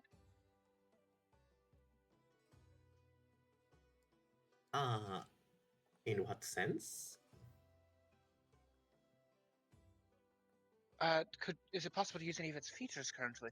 Maybe we could surely it sheds some scales. Maybe we could find a scale and use that to gain some more information before we actually begin hunting it.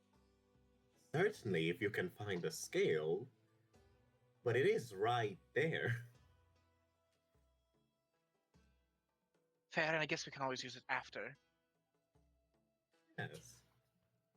Rick is going to grab a hair tie, put his hair up, slide his goggles down over his face, and just turns to the Parzak. Or we just get this job on. Precisely. The guild authorizes you to dispatch this creature. Solus will tap his staff. You're on the clock. You know what? I'm always sad we don't get a little like point. Anyways, shall we? Before you go, Rick, let me... Here, I'm going to tap Rick, and I'm going to cast Lesser Spirit Armor Blessing. Okay, is a go ahead and cantrip. display the spell.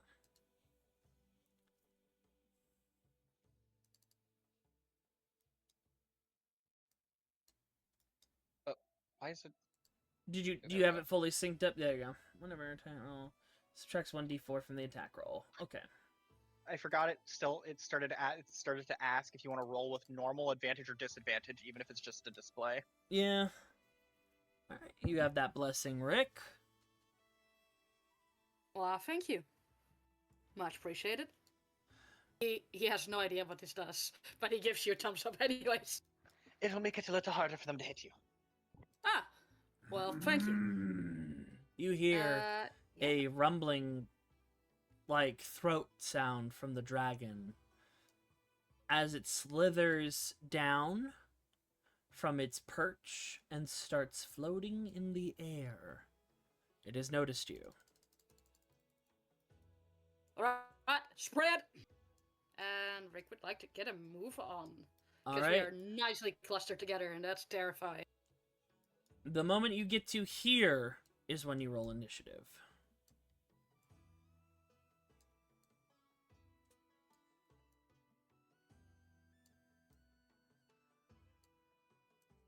Alright. So go ahead and let me make sure. Yep, bronze are clear. Go ahead and click on your token and roll initiative in the other tab. And we're back. A week later. Unfortunately, Pencils has not arrived yet. So as Shard, Silent, as you're standing there preparing, you watch as a bolt of lightning hits Roven. And they go and pass out. No. Oh. Oh. Their feathers are all foofed, No. and they are passed out. She's probably alright. I hope.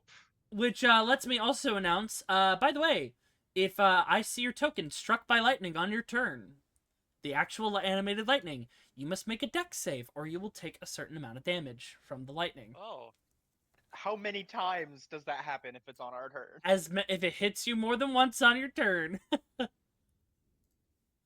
It's the hazard. It's one of the hazards in this fight. I cooked it. But Sarah will look. Oh no, your small friend has been electrocuted. I will fix. Now, question: does that mean like if we're anywhere on the lightning's path, or if it's only like the square it's landing on? If you're in the lightning's path, dexterity save, and then if you fail, you take damage equal to what lightning strikes are in D&D now. But Oh God! it's They have random. new weather hazards? That's fine. No, they I have like that. improvised damage, and there's one like example that. of struck by lightning. I like that. And That's the severity goes up depending on what level you are. Oh. To a maximum fun. of 18d10. Oh. Oh wow. Yeah. Wishing I took Skyrite right now. All right. Let's begin the battle.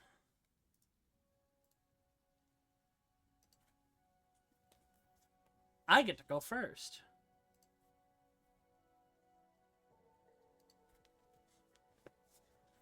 You watch as it begins to coil up and fly towards you guys.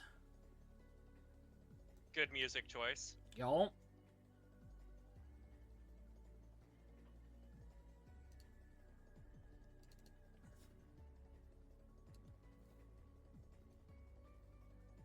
Oh, a little bit back. There we go.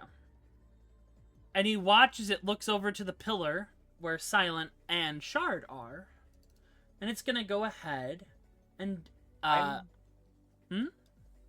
am behind and underneath it, unlike Silent, who is on top of it. I do want to mention that. yeah, but this thing's up in the air and it can see down. So it's gonna go ahead and first attack Silent by you watch as it opens its mouth and it blows out a bubble. Oh, that's kind of cute. 22 hits you for an acidic bubble. Oh, that's less cute. That's not very cute. You Not take cute, not 9 cute. points of acid damage. Fuck. Then it's gonna fly in a little bit closer, looking down at Shard. You do have cover, but it can see you. So there's a chance that this can scuff off of the rock and not hit you. So you do have an AC bonus. Hopefully. Yeah, you have an AC bonus. You have a +3, so you're at 16 for this attack. Being 2'5" might come in clutch here. But yeah, it shoots you with a 13. Ooh, for high damage. Oh wait, no. Yep, for max damage. That was actually max damage. Oh shit. 25 acid damage Oh, to God. you. And then it's gonna coil, move back a little bit, and then it's just gonna stay there floating in the air. Rick! Oh! What's up? Oh, you were Hey, dexterity how- save. Ah. The lightning strikes Ow. at you, bouncing off of the Wow. Azure Dragon.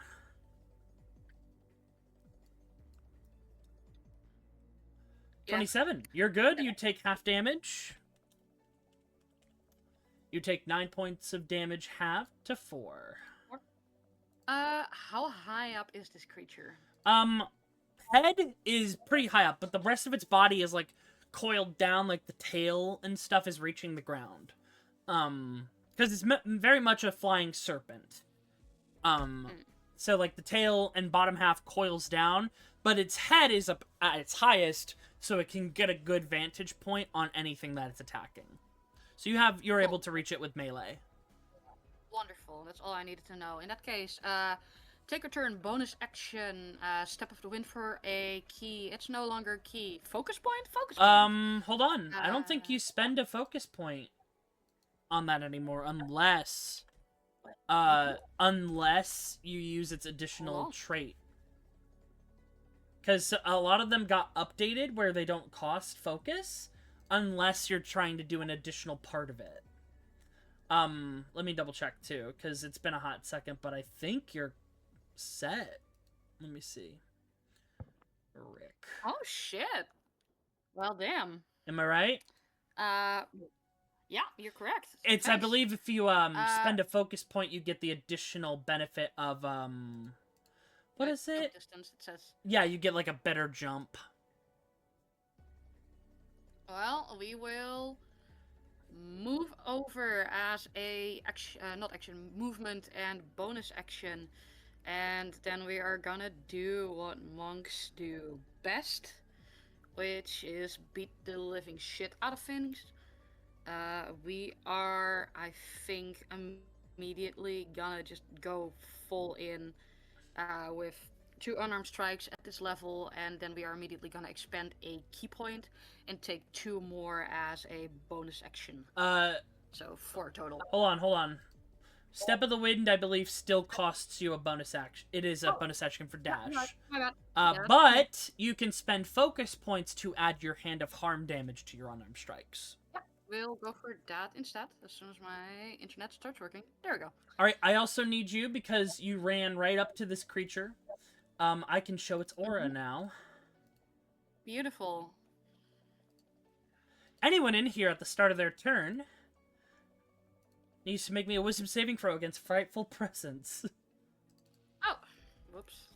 You're good. I almost forgot. That's me. Oh. Ah. Nope. Okay. Which I think means I would not have to move. Hold on. Frightened did change, to be fair. And you have inspiration if you really need to reroll.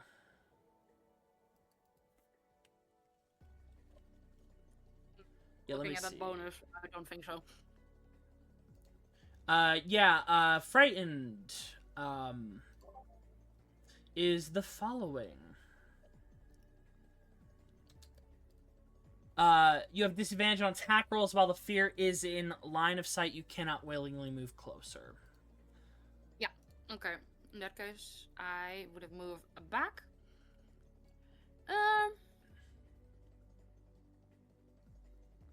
Well, shit, that changes a couple of things.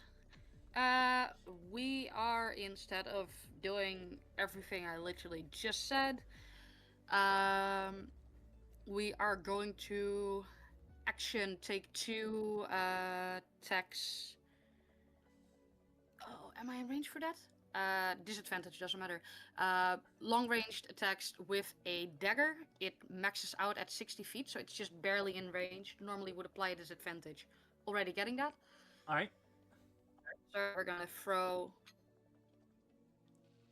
1. Ting! It's not rolling with disadvantage. Apologies. So that's a 10 on the first, just I'm pretty sure a fail. Yeah. And now I'm trying to figure out how to do that with a disadvantage. You can right-click on the modifier. So, example, like, for that, you can click on, you can right-click it, and then it'll proc if you want to do certain rolls, yeah. Wonderful. We'll go with that one for the second, next turn then. In which case the second is a 20 as the lowest. 20? That hits. Wonderful. In that case. Alright, 11 piercing to the dragon. and it makes a little it makes a shrill sound, kind of like an elk. Ooh, interesting. These are Yeah, majestic let's attack. creatures, but they can be assholes. Bonus action, we will take the flat ability of Patience Defense and give... No? With focus point. My bad. Other way around. We will expend the focus point for a Patience Defend with the dodge action. And I believe that And it's your turn. also gets you something. Hold on. Patient defense. Oh yeah, dodge and disengage is one. Okay. Sarah looks at this situation. Luckily, they are an arcane warden. I will fix. And they activate their own aura.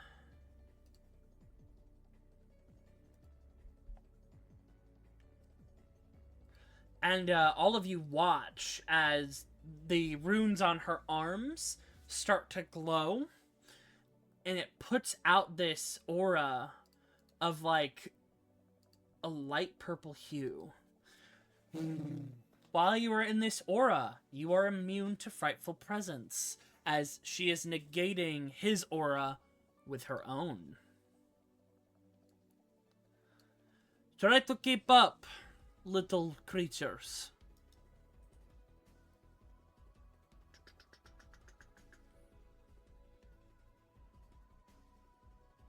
There we go. Keeping everyone in it tactically. She's gonna go ahead and use her gray blade. Specifically, she is going to use its range property.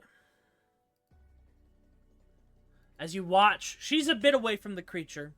She takes her blade at her side, swings it out, and the arc of energy from the blade is going to be what hits this fella. For a 29.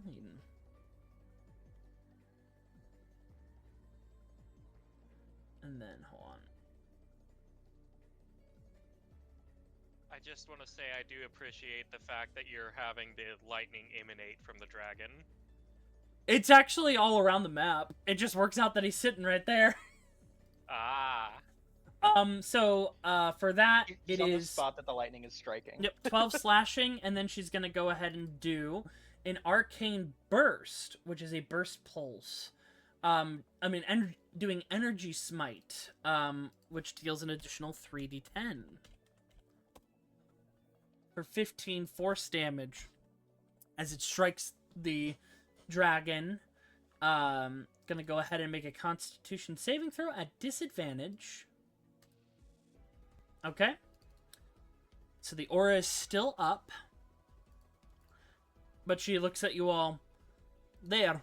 Warmed it up for you. Whistler.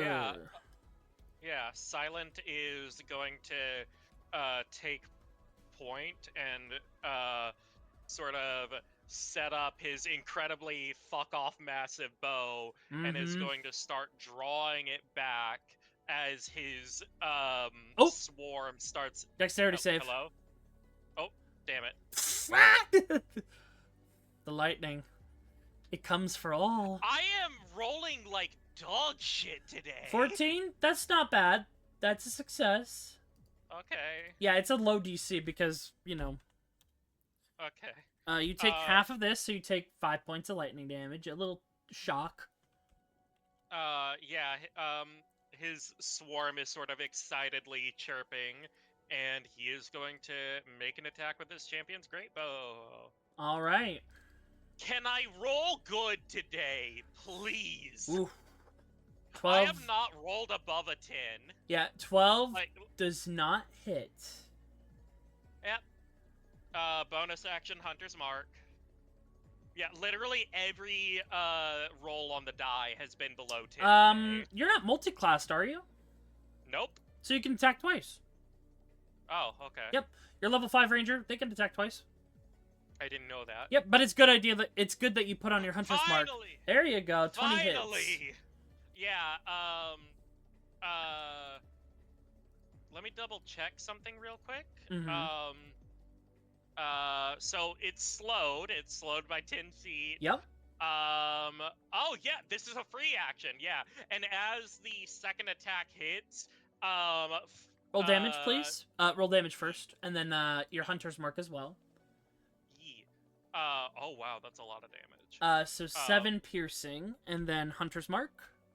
Yeah. And then your swarm gets to hit him too. Yeah. And then his swarm's going to just sort of excitedly cheep and fly over towards them. So Minerva, Mario, Giuseppe, and Mildred are all going to just stab at the dragon with their little beaks. 1 second. It looks like it said you cast a spell. Yeah, I was just using that for the d6. Oh, you can. It doesn't have your little guy. It should have your guys' damage at the very bottom. Oh, it doesn't. Weird. It used to.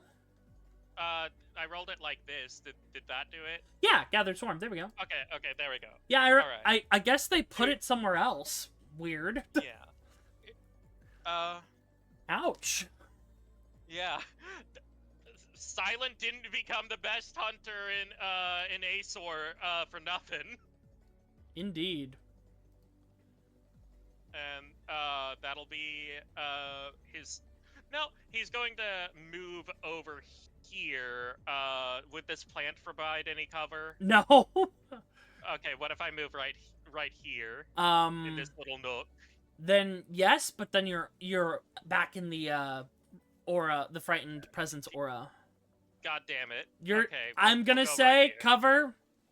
At this point, it can see pretty much everyone. It just gives you a Yeah. little AC if you're behind something when it attacks you. Yeah. All right. Well, that'll be my turn. Speaking of legendary action from the Azure Dragon, they're gonna go ahead. Wait, isn't it Shard's turn first though? Legendary actions precede player turns. Oh. Didn't know It's at that. the end of another person's turn they can take a legendary action.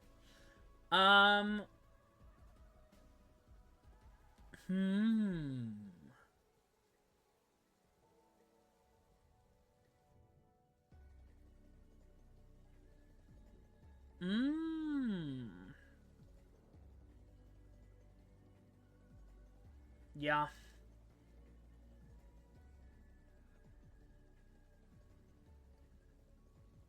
It's gonna fly towards Rick, and as it does, it's going to go ahead and make, how many does it get? Oh, 2.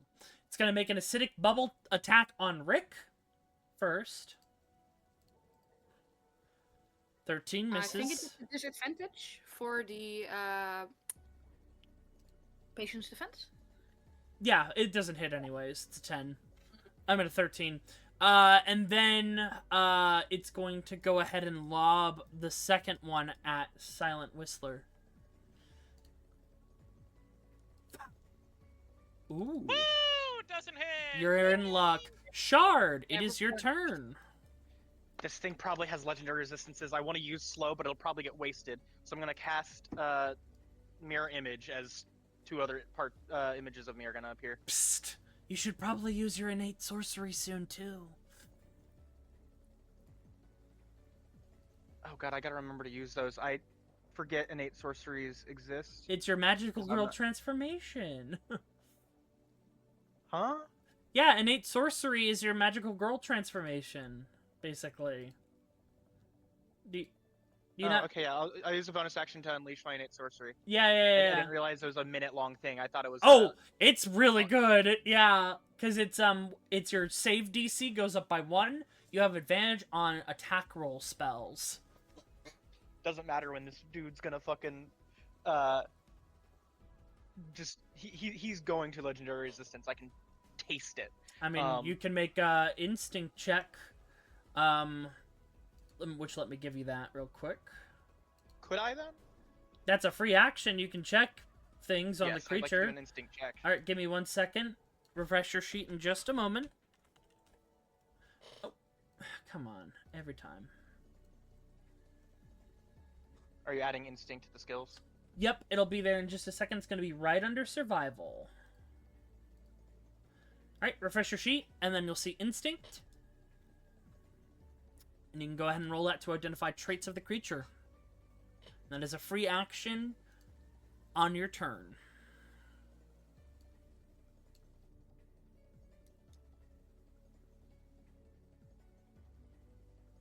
That's a lot of lag out of nowhere, D&D Beyond. Oh, sometimes it does that. 20! You want to know if it has legendary resistances? Yes. 3 a day for using its charges. The Azure Dragon fails a saving throw. It can choose to succeed instead. This removes a charge from the Azure Dragon. Which unlocks That's you the so trait. many. That's the norm. What are you talking about? And then, at the end of its turn, it gains 1 charge. It cannot have more than 3. And it uses charges for certain abilities. Does that include legendary actions? Legendary action, he gets a charge back.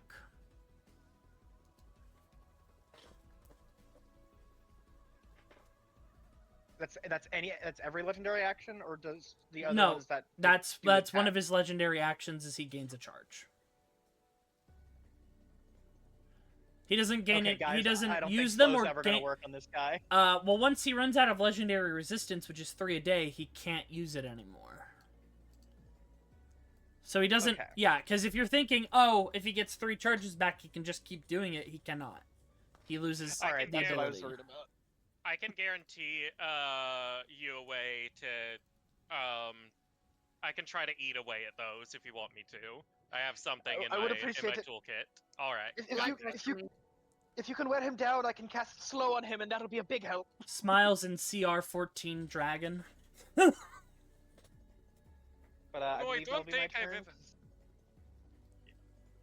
Alright, Go ahead. so you're Sorry. mirror imaged. You're innate sorcery. You made a check. Would you like to do anything else? I believe that's all I can do. I don't think I have any free actions really. Alright. Dragons is delightfully plump. I bet the meat on this thing's good. The Azure Dragon's turn. It's got options. And...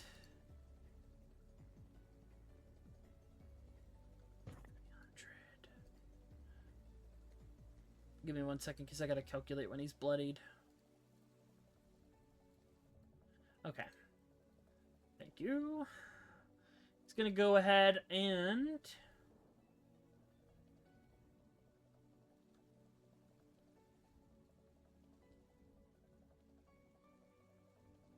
Ooh.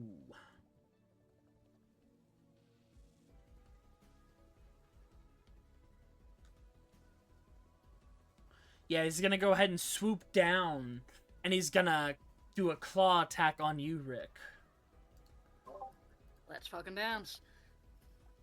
12 misses.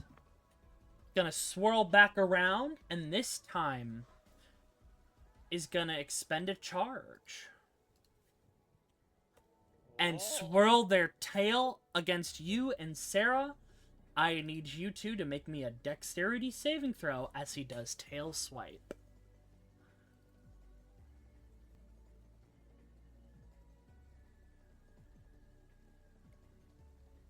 $14. 27. Alright. A failure on your end, a success on Sarah's. You take 18 bludgeoning, and you are knocked prone. I would like to use my reaction, please.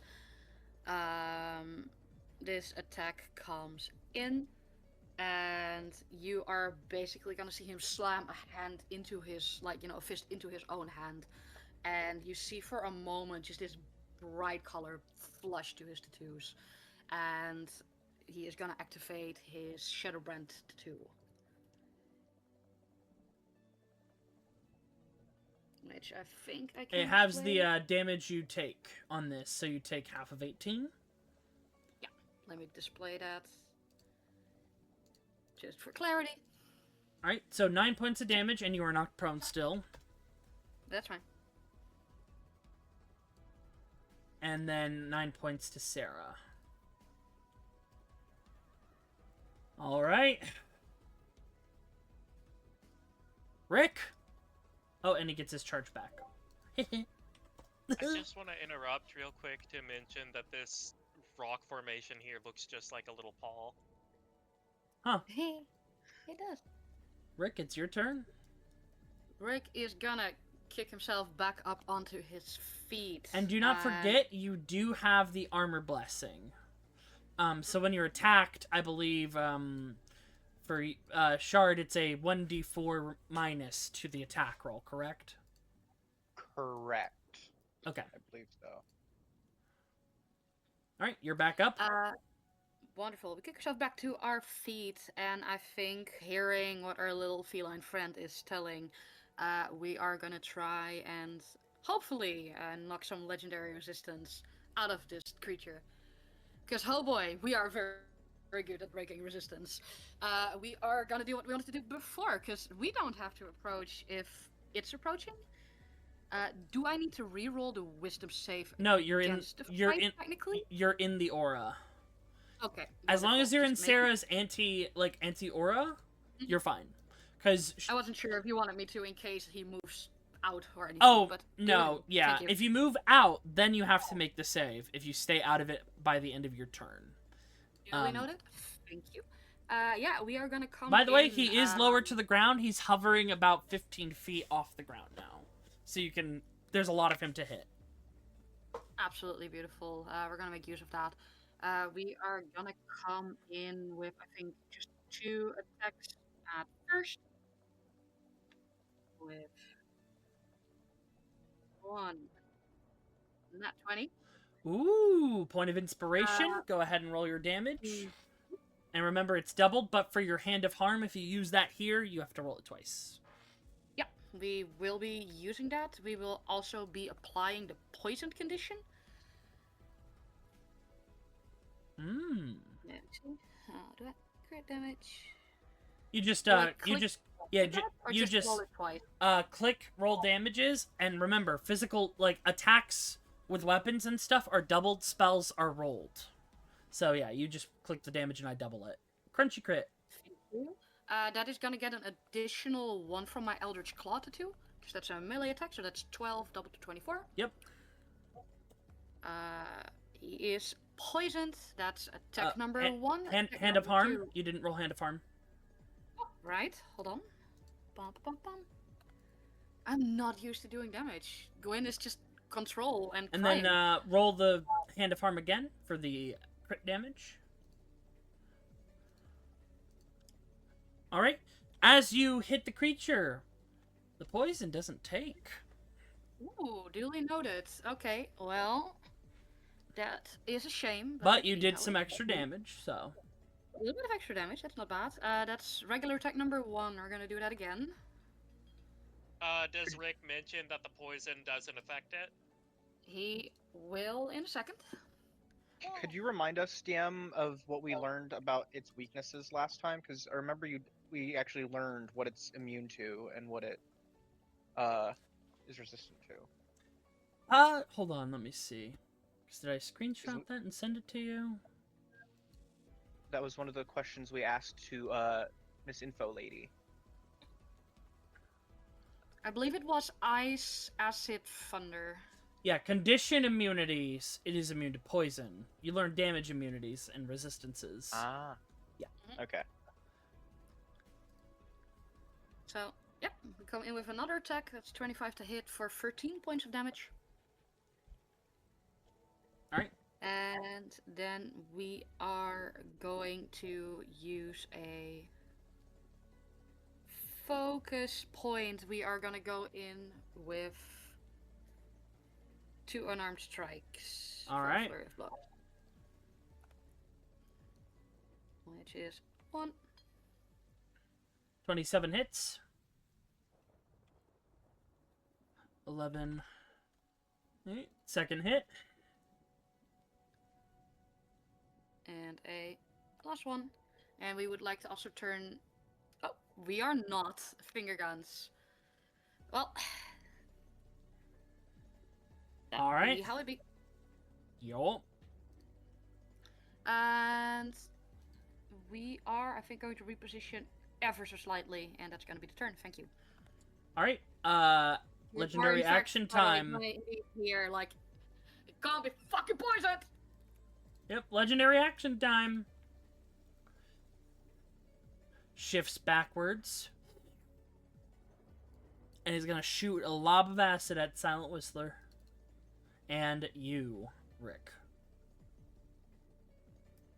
Mm-hmm. Just a little bubble blowing. That's a natural 1 on you, Rick.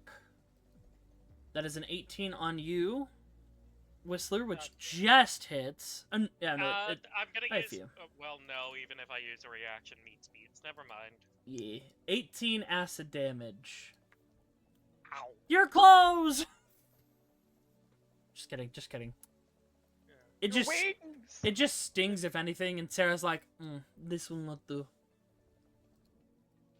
Good grief, he's naked! Walks up to him. Greyblade reach attack. Oh wait, no, they can actually hit him this time. 24. 15 slashing. And gonna go ahead and see if they have their arcane burst back. They do not, so they don't get to do anything additional here. And you know what? They're gonna go ahead and... Oh! Yeah, bonus action, they're gonna put their hand on the Azure Dragon, and she's gonna go ahead and dispel magic. Which is the following.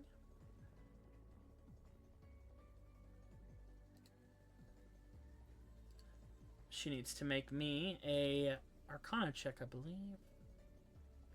Yep, ability check with spellcasting.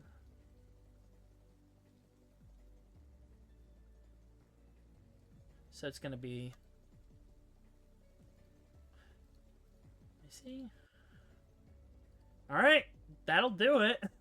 You watch as the aura surrounding the dragon dissipates.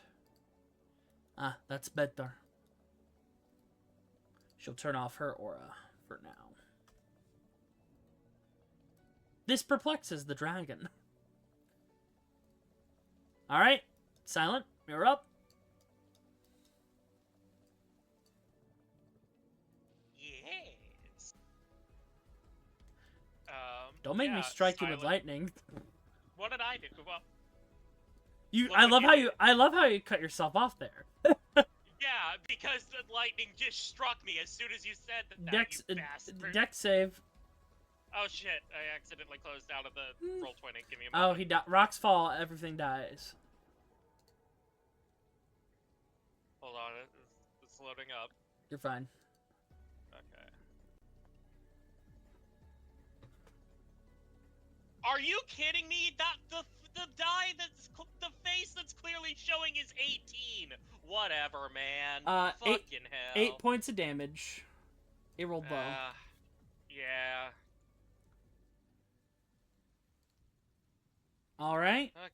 Yep. It was fucking great bow time. Yeah, I'd say so. 23 Alright. hits. Yep. All right, so 6 points. Hunter's mark. Yep. Gonna roll that. Ooh, nice. Very good. Okay. Very good. And then Also, swarm. It's slowed again, Birds! Yeah. Oh hell yeah! Nice. Ignore the 4. Ignore the 6 4. for your swarm. Very good. He's second getting attack. bloodied. He's getting bloodied. Yeah. Good and bad thing. 20 hits. All right, Okay. 8 points of damage. Go ahead and Hunter's mark. I think your swarm is it once per turn or every attack? Let me double check.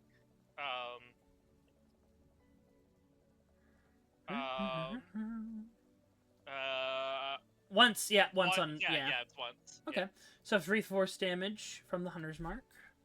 Yeah.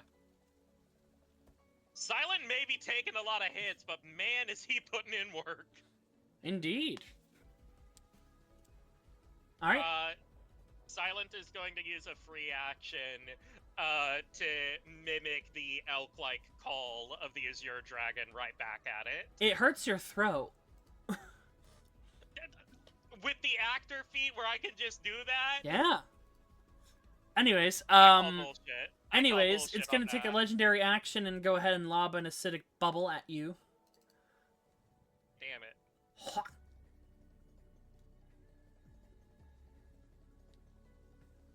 I mean, to be fair, you did just challenge it. 15 misses, so you're good. Shard! Alright, so, first things first, I am going to, move, over to as close as I can to Silent, actually. You gonna climb? Can I move there? Yes. Yep. Okay. You. Because you have the natural ability to climb. So yeah, go. Yeah. So you're right behind him, next to the plant. I'm going to quicken spell guidance on Silent. Guidance? Or actually, let me double check and make sure that guidance actually works on. I might be misremembering. Guidance does not work in. Yeah, guidance doesn't work on. Never You're mind, thinking not bless. doing that. Yeah.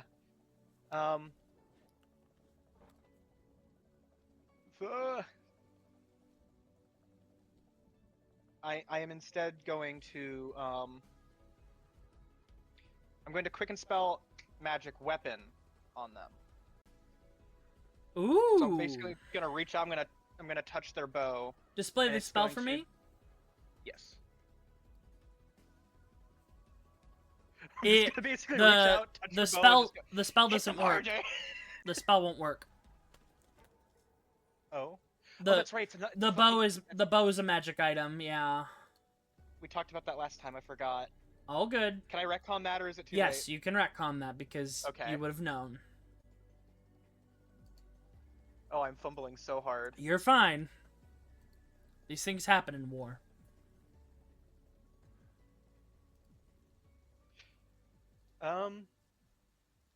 Actually, is it possible for me to cast sand structure on this rock in a way where it's at a place where Silent can still like reach around and shoot?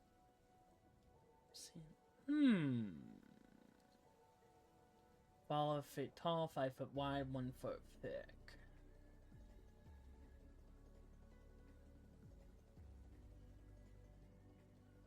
Yes. Silent would just need to move back a little bit, and it would be kind of like a sniper's perch, basically. I'm going to do that, and I'm gonna again quicken spell it. And there's a reason I'm so desperate to use Hell yeah. quicken spell, because that means I'm going to use a sorcery point, or 2 specifically sorcery points to do this, which is going to leave the earring Shard has dangling from one of his ears to glow a bit, as he's going to activate his Shadowfell Shard. And he's going to choose specifically the Azure Dragon to have disadvantage on ability checks and saving throws using Wisdom. Okay.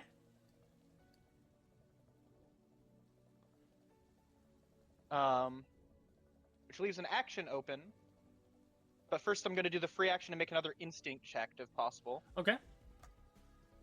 Specifically looking for weak points on the dragon.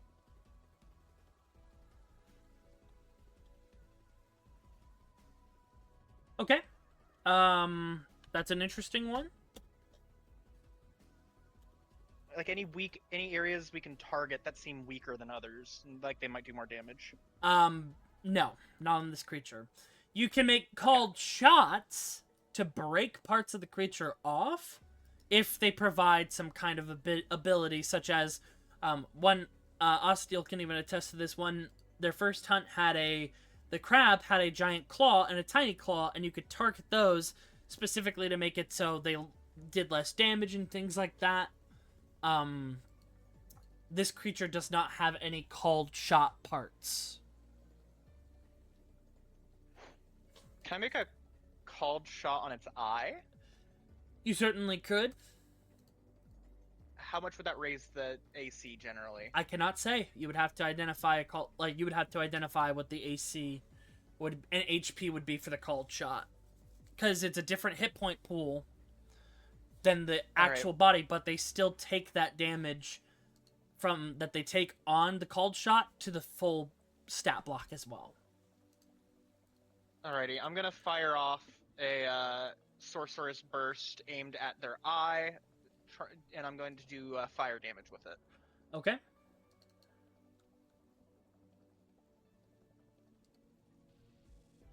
Please roll well.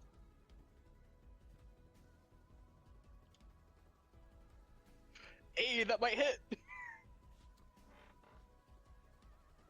That hits. Go ahead and roll damage. And let's see. 5 fire damage. 5 fire damage. Alright. It takes 5 fire damage to its base body and the eye. And is it possible for me to move off the rock, or do I not have the movement left for it? How much movement was it to go up? Because you're a tabaxi. Your species trait, feline agility. My climbing is the same as my walking. Yeah, you're fine. Then you still have some movement. Alrighty, yeah, I'm going to hop back down after doing that.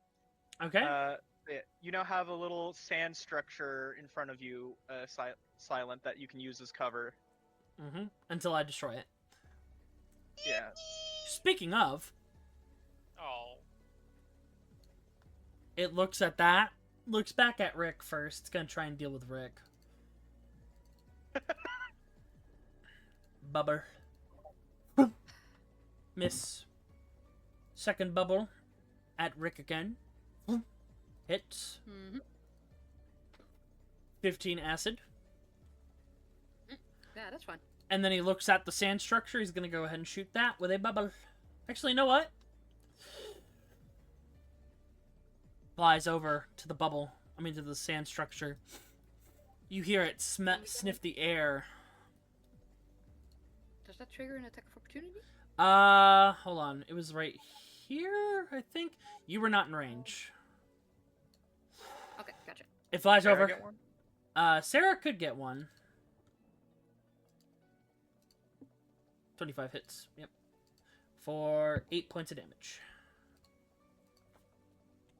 Oh! That's bad. Well, we'll call this thing down first, and then we'll go ahead and do my bloody interrupt. 22 hits. For, the wall's down. So... Isn't it doesn't have 10 HP or something? Wait. 10 hit points, 14 slashing. Oh. 8. I saw the 14 So up. 8 Or goes 4. 8 goes to Silent as Silent takes the 4 slashing remaining from the claw and the 4 lightning. Ow. So you actually took less damage than you would have, plus side. And then as it's hit, it's bloodied. It shudders. It screeches. And it's gonna go ahead and float up. Because this is its bloodied interrupt. And it's gonna go ahead and use its ability, Chained Lightning. So. First things first. Silent. Hi. You're the main target of this. Dex save. Oh boy. And then it's gonna hit Shard and Rick. For the rest of them. And those are dex saves. Yup. Would I be able to roll my mirror image for this? No. That's attack rolls. 19. Alrighty. 19. That's a success. So, then Shard, Dex save. I'm I'm gonna burn well an below inspiration half on health that. now. Very well.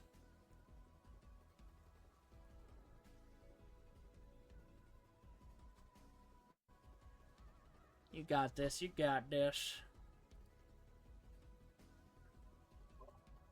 Just one from me now? Oh, Shard, you beat it. And then Rick, Nice. go ahead. Because I'm gonna roll damage after the fact. Because it's gonna go. It shoots silent, Cluster. hits shard, and then it beams over to you, Rick. Because it's literally like a little chain. 22. You all succeed. All of you are hit by this. Rip So Roven. you take half of this. Don't be scared. You take half of 50. Yeah, Silent's basically hanging on by a thread. Alright, so you all take As am I. 25. Oh! Lapis, your HP was 22. Because you got No, you got hit by 8 points of damage it beforehand was from... it was 28. you were hit for 8 points of damage. Because... I thought you said I was hit for 8 points that got lowered down to 3 because of the cover. No. 4 points of slashing. You didn't take the 14 slashing, you took the 4 from it. Because the sand shield okay, took the so I'm just 10. down. Yeah, you are down. Alright. You all watch as Silent disappears. You'll be back in a second. Don't worry, kid. Well, this is actually the first time this has happened. I wish I wasn't the example. I really No, wish I because wasn't. it'll be all right. And then 25 to Shard, barely hanging on, and then 25 to Rick. So you're at 19. You all Her watch. whole body disappears? Yep, Shard. You were told this would happen when one of your party faints. You watch as Silent disappears. Which we get to show you what that does. Come with me, Lapis. Where is it? Give me 1 second, brother. I don't want to go. Oh, I guess you don't want a would be full a- heal short rest then. Fuck. I didn't know I it would wanna be go. immediate. I want to go! Wait. This is alright. You appear... Oh, does that mean Roven's gone too? No, Roven is just incapacitated. They are still at full hit points because they're not being targeted. Silent. A splash of green ooze hits you. You, go ahead and take a short rest. Hello, I need to immediately go now. Yep, give it a moment. It's going to hurt. Your brain. As she walks over to you, taps a gate stone onto you, and you feel your whole body shunted up to the air. Because like I said, like in Monster Hunter, when you guys faint, you get sent back to camp and healed. But if this happens 4 times, you guys lose the hunt. I didn't know it was going to be immediate. Oh yeah, it's immediate, like in Monster Hunter. Where am I? You pop up right here.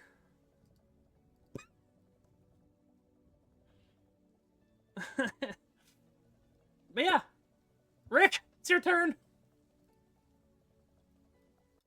Well, Oh, this hot is diggity actually really damn. beneficial.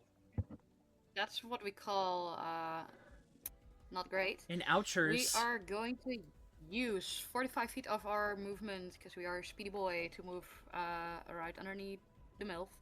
We are going to use. I'm sorry, a bonus what? action. The MILF.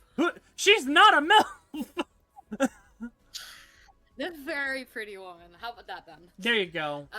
This is the MILF we are- over here. She's the MILF. If she heard that, she would be so sad. I think that would genuinely ruin her day. I'm sorry, Layla. We are going to use a bonus action, activate our Eldritch Claw Tattoo specifically for the Eldritch Maul. Our reach extends to 15 feet. With that, we are perfectly in range to hopefully beat the shit out of this creature. We're gonna get an additional 1d6 force damage. And with that, we are gonna do the monk thing, and we're gonna go in with 2 unarmed strikes. We're immediately going to use a focus point for a stunning strike on the first one. Okay. Alright, so go ahead and make your attacks. 28 hits. That is a 28 to hit. Mm-hmm. Almost a natural 20. We are almost. We are immediately also going to use a not Hand of Heal, Hand of Harm. Okay. for the additional necrotic damage as well. And That's so go ahead and secondary roll for your 3. claw tattoo damage, your harm Okay. tattoo damage, and your unarmed strike damage. 1. Oh, I 4 keep from forgetting that. it doesn't automatically roll that. Yeah, it 2. does. Yeah. 8 bludgeoning, 4 from your hand of harm, and then go ahead. I believe it's a d6 for the tattoo. Oh yeah. By the way, good news though. He cannot use legendary actions until his next turn because of the interrupt. Still alive. I'm 5 from that. Perfect. All right. Focus point for the stunning strike, which means that I would like for, oh my gosh, the pop-ups in It's a con D&D save. Beyond are like right in front. Yeah, con save. You're looking for a DC 13. Score for shot. Yeah. Should have done con instead of wisdom for my disadvantage on them. B had B. That was attack number 1. We're gonna do that again.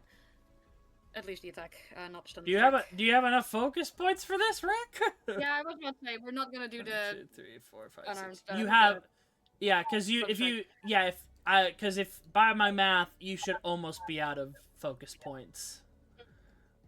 All right, Yeah, 21 use. hits for 9 bludgeoning. Go ahead and use your force damage from claw. I'm scrolling down. Oh my gosh. The pop-ups of like the dice rolls keep being in the way. I'm so sorry. Yeah, no, you're There we go. fine. You can turn those off if you need to. I believe it does turn off the advantage rolling, but that's the cutoff for it. All right, and then you Doing said you're mine. gonna do flurry of blows. I can't because I used the bonus action to activate my tattoo. Ah, So that's okay. your turn. All right. You should drink potion. Good for you. Action full heal. Sarah's gonna go ahead and let's see if she got her arcane burst back. No. Okay. Hate to see it. Great blade attack. 19 hits for 10 points of damage.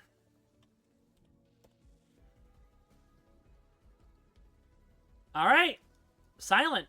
You're back in the fray. You have a short rest at your disposal. And you're ready to rumble. Yeah, Uh-oh. Silent is... What?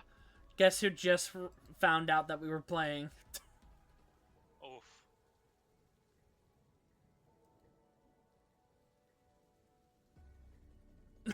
But continue for now. Okay. Silent is going to action dash Okay. and get into this tree. Okay. Going to try and obscure himself a little bit. Make me a stealth check. And he... Alrighty. Because, yeah, the Azure Dragon is distracted, so it doesn't see you right now. Give you some... 16. 16? You are hidden at the moment. Yeah, and Silent is going to take a deep breath and start setting up his bow again. Okay. And that will be wait, bonus action, Hunter's Mark. Oh, no, it's still applied. Oh, never mind. Then. Yeah, you're good. Okay, yeah. Because Alright. if it was longer, then it would have been gone. It's still an hour of duration. That'll be my Shard! turn then. First off, I'm going to. Okay, actually, no. So I'm going to do a quick instinct check. Okay. Or wait.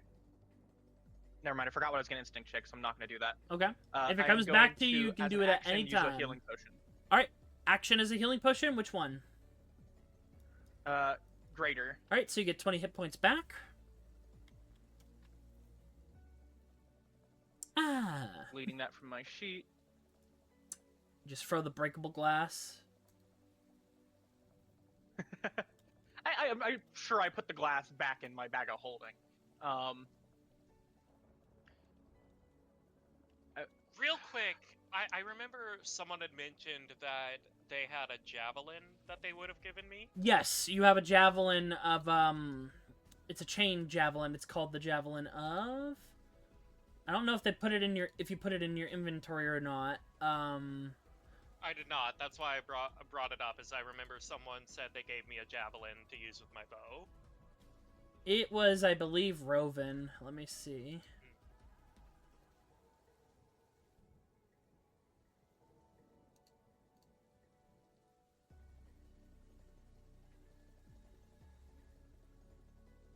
I'm looking for it. Hold on. While you're looking for that, I'm gonna shout to Rick, "Hey Rick, do you want on the dragon?" Oh, you guys are suicidal, I see. He opens his mouth very excited, and then he looks at this creature, and I think you just get a... Nah, pal, I'm fucking good. So I could vortex warp them onto their horns. They gotten the legendary. Oh no, I think it was an arrow that they... You knew that one. Arrow of burnt none of anchoring their- lapis. Yeah, I do that, but I also remember that someone said they had javelins, is why I asked. I know I have the arrow of anchoring. Oh, okay, good. I think just regular javelins was what people had, or someone had. Yeah, I think that's you that's bought all I some. needed. Yeah. So you'd have probably like 3 in your disposal, so. Alright. Slay. Alright. So Shard, what are you doing for your rest of your turn? I was tempted to try and vortex warp Rick up onto the dragon's horns, but maybe not. Yeah, I think Rick's good. I am going to, I think, move. Is this here a space I can actually move through?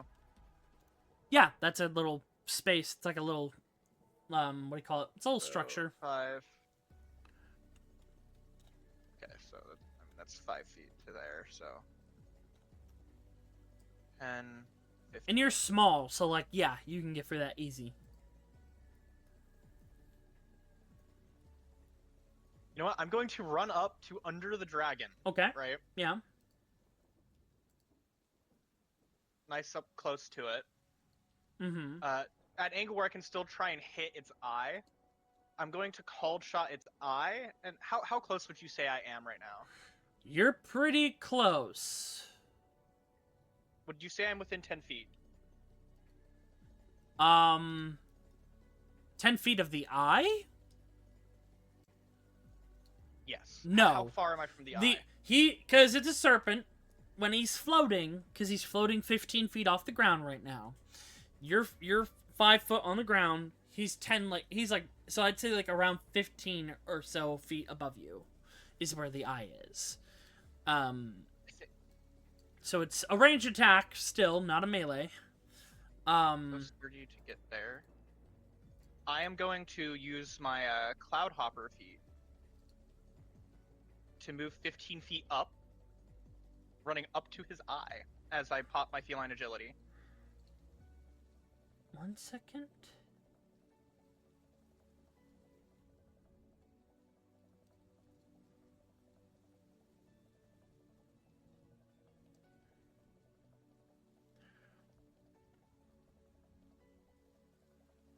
What is this feat from? You can't remember. Oh, Obajima. OTTG. Obajima, okay. You can move up to 15 feet. Okay, yeah, that's fine. You're landing on its Obajima eye. Not unimproved. No, it is. There's just certain things in Okay. there that aren't, but you're good. My bad. I'm not landing on its eye. I'm going up to within 5 to 10 feet of its eye. And I'm going to cast Water Bullet at 3rd level. Okay.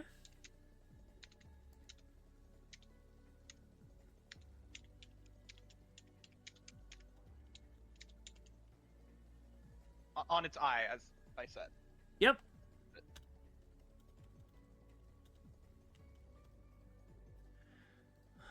Does a 24 hit? 24 hits, yep. Also, Lapis, there's a specific ability tied to that. You need to be shooting a weapon out of the, thing. No, it says that the base damage die is that. I can link it again.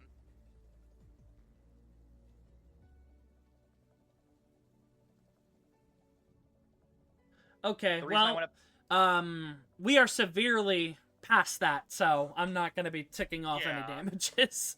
But for the future, yeah. I'll tick that. All right, go ahead and roll your damage for water bullet, shard. I did. It's 54 damage, bludgeoning. How?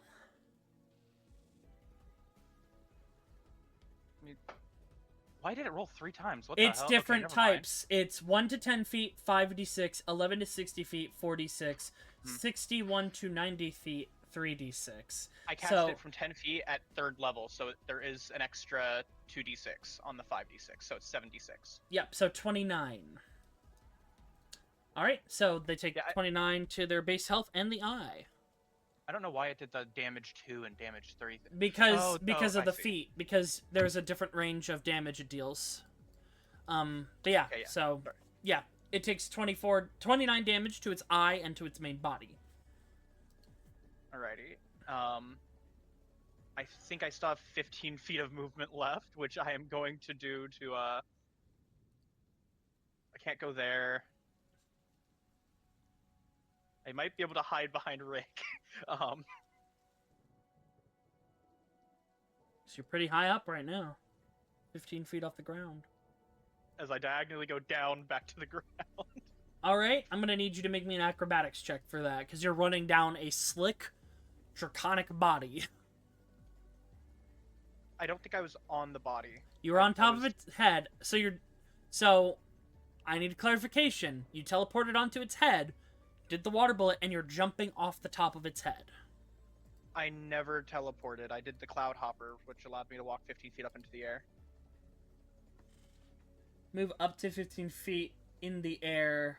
Yeah, like you use air to propel yourself up. Okay. You're still jumping off of it, aren't you? To get back onto the ground? I guess I can't do the cloud hopper back down, can I? So No. I guess I would be then. Yeah. Once per turn. When you move Alrighty. on your turn, yeah. So you just be jumping off, which is your 15 feet. That's not a lot. It's hold on. Classic. All right. You said acrobatics, right? Yep. Give me one moment.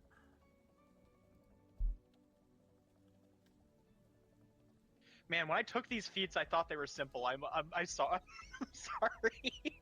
That's why I guess I just missed looking at it, because I usually go through people's sheets and make sure that they don't have things that are not every 10 feet. So you fell 2 feet, you made a success, so you take half of this damage. You take 3 points of damage as you land. So nothing major. Alrighty. You go, ew! I'll make sure to double check anything even remotely unfamiliar with you next time. Yep, all good. Like I said, I should have studied the sheet.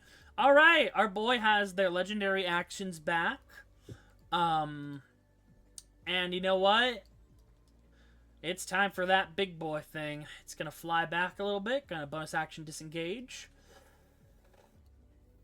And what's that? I have all of you in range except for Silent? Gee willikers. Oh my.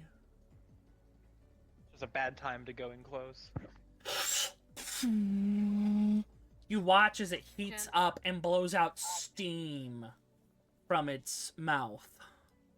Oh wait, it's a 70-foot cone. So, actually, hold on. If only I had done Does it even warding know wind. that I'm there? No, but it's a cone, so the cone would affect anything in the cone. So let me see. Oh, it's a 60-foot cone. So I don't think it... Hold on. Let me grab my cones. If I had done warding wind, we'd be fine right now. I should have done warding wind. It's okay. It's okay. 60-foot cone. Thank you, please. 60, 60, 60, 60. Hey Rick, I don't think we're taking this. I don't think we're in Kansas anymore. That's 70-10. I don't. Oh, good. Yeah. Yep, it's just you guys. Sounds like, Fine. I'm Something safe in the trees. 9 lives or something, right? Alright, dex save, kids. Guys, I think we might be carting this hunt. You got 2 more feints. Like, you got 1 more feint after that. So, Sarah doesn't count towards your total feints. 22. Is there Hey! You guys succeeded! Is there any chance the steam is 150 degrees Fahrenheit or less? No. Darn. Why? It's creating hot steam. 22. Okay, so you all succeed. Taking... Damn. Oh, man, it rolled low. You guys take 13 points of damage. Oh, thank the gods. Damn. Never punished. Dang. That was a... Never punished. The dice were on your side on that one. I took max damage the first turn of combat. You did. I was almost instantly to have health. Yeah, Rick, you guys are hanging on by a thread. And then it's gonna... I can't resist. Fuck Tua. What? It hits Shard. Shard, you got shield or something? Yeah, I'm shielding that. It looks frustrated and it's like, okay. It goes in and is gonna claw at you, Rick, for its last action. That is gonna hit. I would like to use a reaction. Deflect we attack. Yep. Alright, go ahead. Reduce the damage, and if you do it by max, hey, you get to attack it back. Yeah! You don't get hurt at all. Go ahead and, let me double check, because I know they changed deflect attack. Deflect attack. If you reduce the damage to 0, 1 focus point to redirect some of the attack's force. Melee attack. So you get to use your melee attack 1d. It's a. Hold on, it's in your reactions.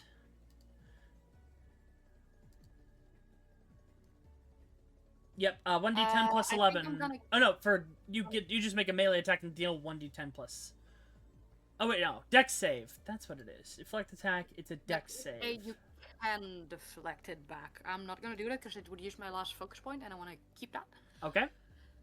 So you don't take any damage. Rick. Wonderful. We are. Hey, so about that last focus point.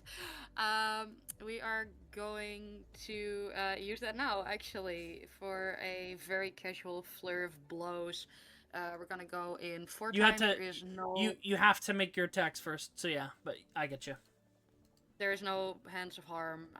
We do get the bonus from the Eldritch Claw, though. Yep. Okay. Let me see.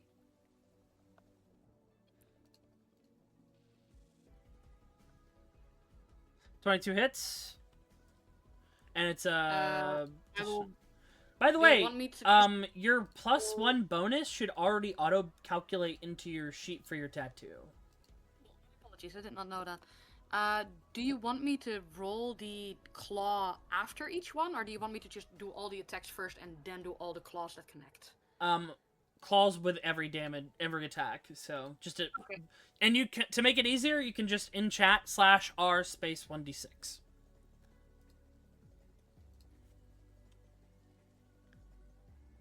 Two. Alright, second attack. 25. Alright. 23. 7. And then another 1. He's looking real rough. And final attack. 25 for 9 and 2. He is low bloody. Oh boy, yeah, we stand in front of him. We are literally snarling, and there's just a, oh, come on then! And it's Alright. your turn. Sarah, you got it from here. Disengage. Goodbye. I'll be at ship. I love her. Also, you know the DM doesn't like to kill steal. Yeah. Silent! Silent is going to. You have take advantage on the attack because he has not seen you. Yep. Silent is going to take a deep breath and is going to reach into his quiver and load up the arrow of anchoring, and he is going to fire. All right, go ahead. You have advantage on the attack roll. That's a crit! That's a crit! A crit on 19 or 20! That's a fucking crit! Oh yeah, because your bow lets you crit on 19s. Okay. Yep. All right, give me 1 second. Alright. So go ahead and roll your damage. And then for 1d10 plus and then 4. Hunter's Mark and your Swarm are magical, so you just roll those twice. Your damage is auto calculated for the D10 on their lapis. So if you click that, it shows your D10. Yeah. So. Oh, it didn't. Yeah. So 20. it's- Yeah. Piercing. The bow's wild. damage die is D10 instead of D8. Wild. Okay. Yeah. So it wasn't- 20. It just displays as D8. That I don't think it calculated that as a crit though. It doesn't because it doesn't recognize that you crit on 19s. But remember, your crits are easy. You double damage. But for Hunter's Mark and your Swarm, you roll the damage twice instead of once. All right. So roll 2d6. All right. Another 2d6. Mom. So yeah, you just hear this screaming arrow streak across the. How do you dispatch of the Azure Dragon? Yeah. So I think your arrow of first- anchoring isn't even expended because the creature died before you could Hell even yeah. use it. Yeah, so, Silent, you see out of nowhere from the trees, first this, arrow streak through the sky, directly, through, the creature's, snout and out the back of its head, and then, quickly followed by all 8 of, Silent's swarm as they go and, fly through the hole, piercing all the way, coming out the other side as well. All right. Congratulations, you've killed an endangered species. Yippee! This species was in danger at the moment it decided to go up against us. All right, let me go ahead and...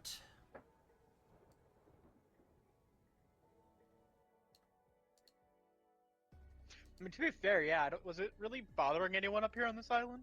They were worried about, because they've been killing cattle and stuff like that, and kind of making a ruckus down below. That was their main worries. So they were like, we gotta get rid of them because they don't know the modern day. Understandable. Rick Boomer. looks at this body crashing into the ground and slowly turns his head into the general direction of where it came from. Yeah, See Silent appear. Silent will walk out onto the branch and strike a rather proud pose, balancing very delicately on a branch, and just said, "I didn't become the best hunter in Azure Forest by using, well, I've got it! I've got it! Robin's got their daggers out. Looks, oh, Oh, baby. better look next I'm time. going to be honest, my brain's still a little bit woozy, but I am Yeah, every you man throw I up the boast to contents be. of your lunch. I'm gonna cast Wither and Bloom. There's no enemies, so it's literally just gonna be casting Bloom, essentially. I mean, you guys Um, can just... You've killed the creature, so you auto get a short rest. Ah. We can just leave. I was gonna say, I feel like Rick and I are about to just fall over anyways from the light breeze. Oh, But yeah, yeah. hold Rick on. is delighted about it. 1 second. Just slightly too happy about it. But yeah, he will look at you, Silent, and he goes like, well, gotta admit, guess you really are as good a shot as you say you are. Indeed, as I said, I am every bit the man I boast to be, and quite frankly, I think I deserve to be here. You look back over to where the like, you look around, and you all catch a figure standing and watching you. on the top of one of the ruin pieces. Give me 1 second to grab them.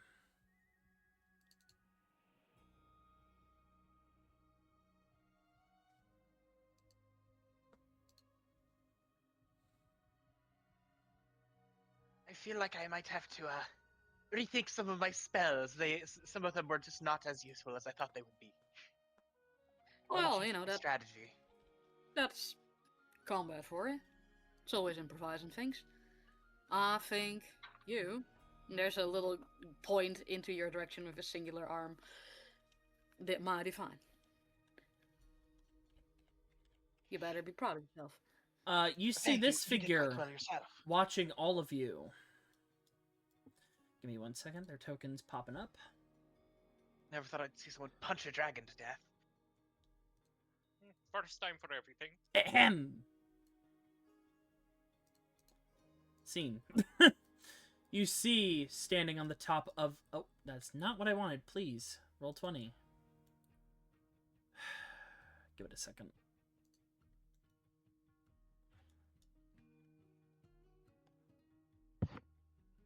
Because we like to do something called story arc planning. Okay.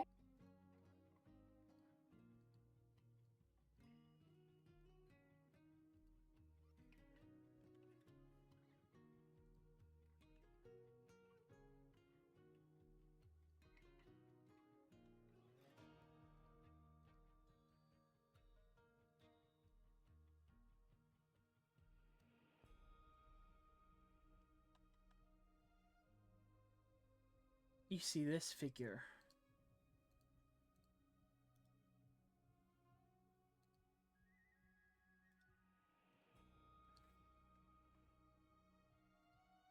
Looking down at each of you.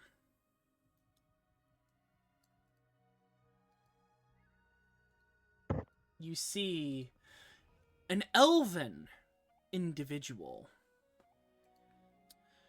with quite the appearance, these long antlers with foliage and wildlife growing off of it.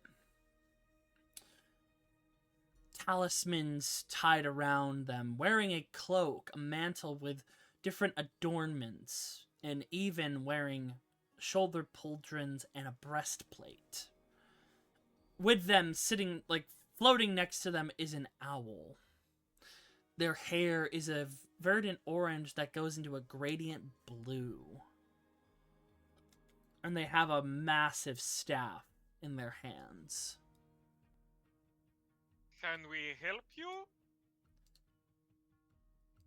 The voice sounds like multiple voices layered over each other. You have made a grievous mistake. Why did you kill it? We were told to, and we were getting paid. You killed Silence, Smilet smacks Shard in the back of the head. for gain. Silent will step forward. Greetings, friend. Unfortunately, these folks are new to the entire hunting business. My name is Silent Whistler. I am a hunter and protector from Azure Forest. We killed this dragon not for paltry coin, but because it was causing a threat to the local environment. It is not known of today's day and age and is coping ill with it. On top of that, when I say that it was causing problems in the locale, it was picking off other people's cattle and destroying their livelihood.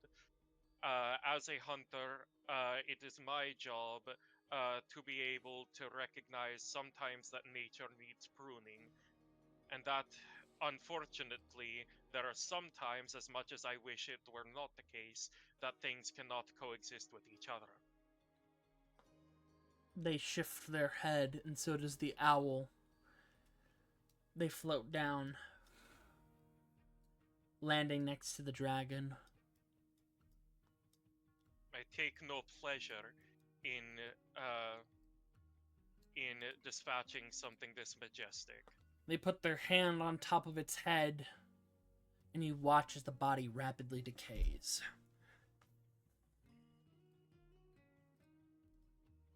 I am sorry for any offense that we have caused you. You were ordered to hunt them for money and gain. How As insolent and disrespectful. He holds do his not hand out know- to all of you.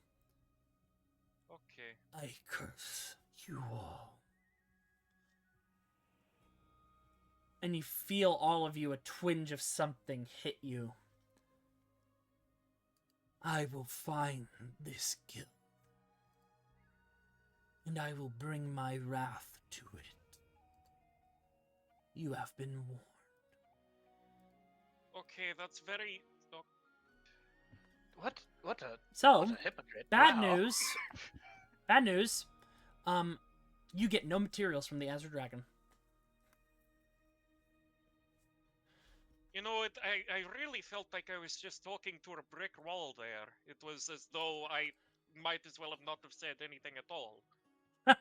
He was really rude and rather hypocritical. He's talking all about gain and everything, but like, it was causing lots of damage to people. Like, and then he just kind of took it. Like, Not really. Sarah, well, who have watched this happen, we have no reports of the Azure Dragons actively harming anyone. Just stealing livestock to feed.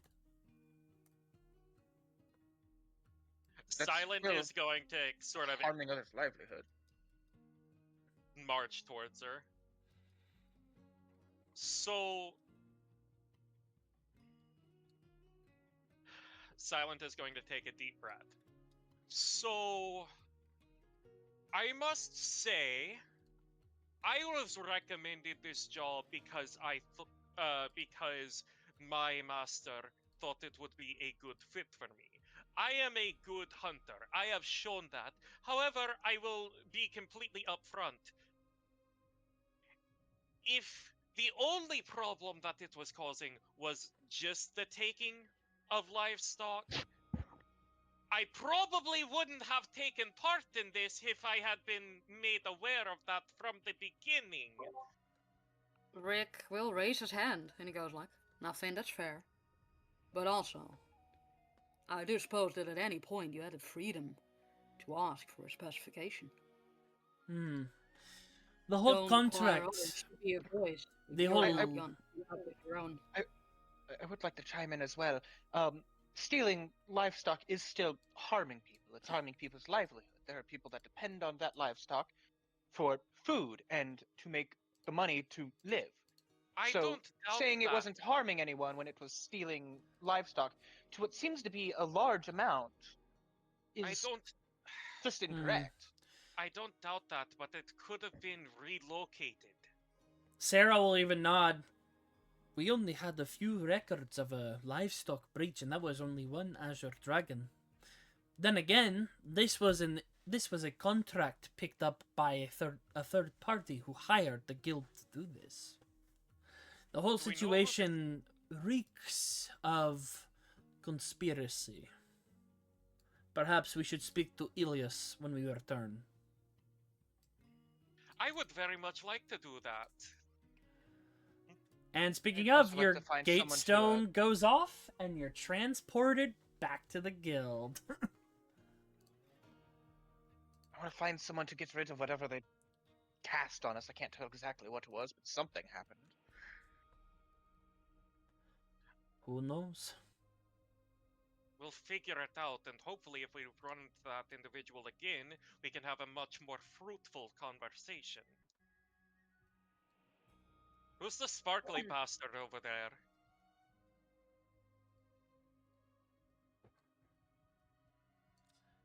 Ugh. Oh, they're not here. Because this is a different time. Yeah. 1 second. Let me get rid of them.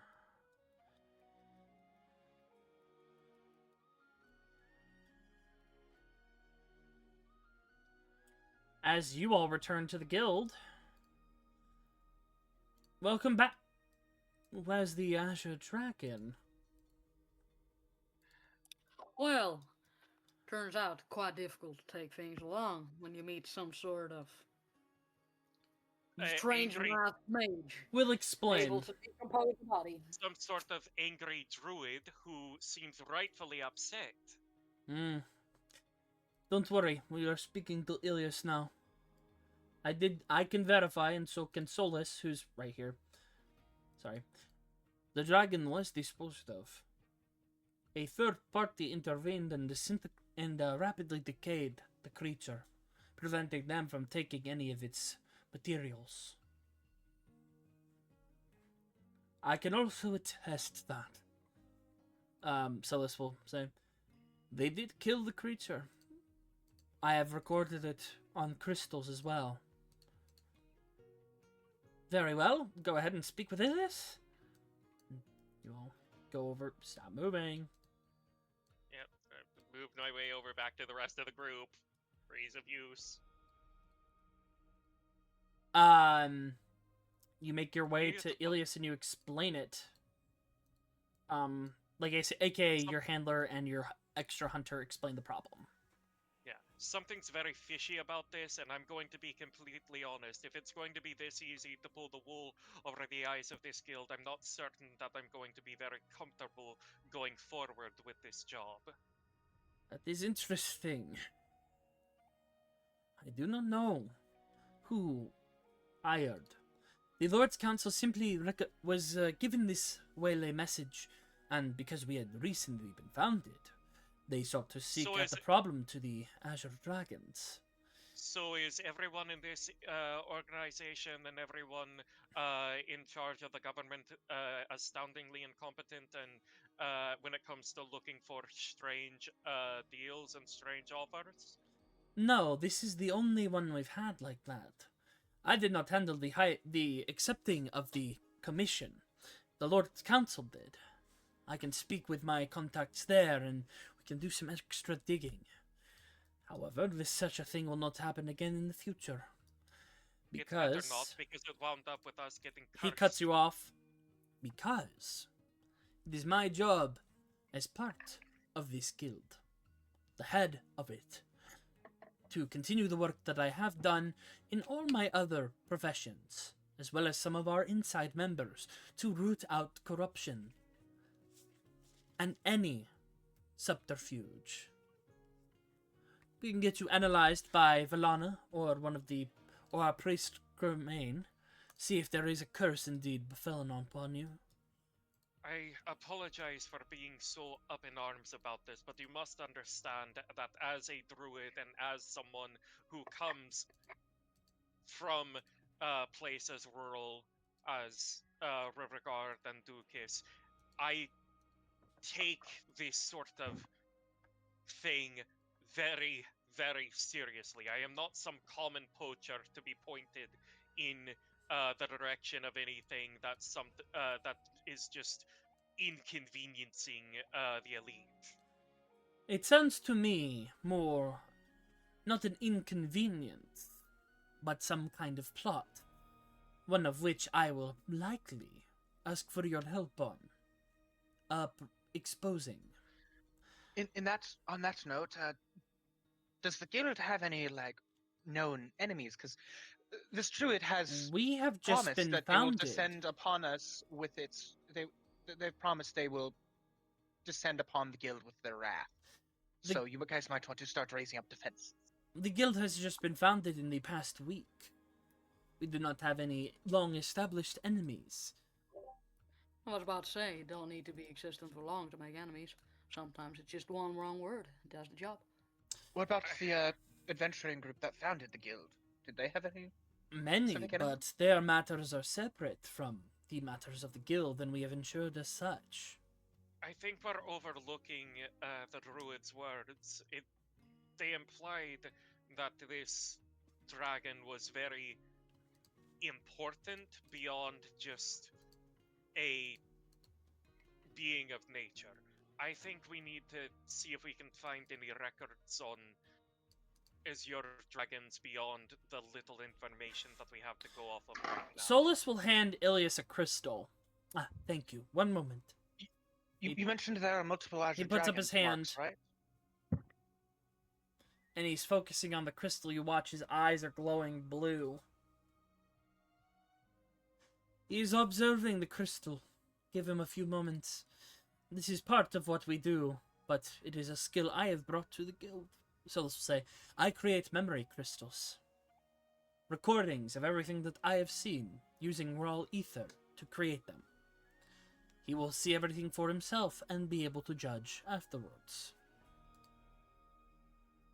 A few moments pass and finishes up, gives the crystal back to Solus. I see. I know who that druid is. All Tomes would. That is the dragon speaker. The almighty protector of dragons. Long thought to be in the Forbidden Lands. But I guess, like the Azure Dragons, when they woke up, so did he.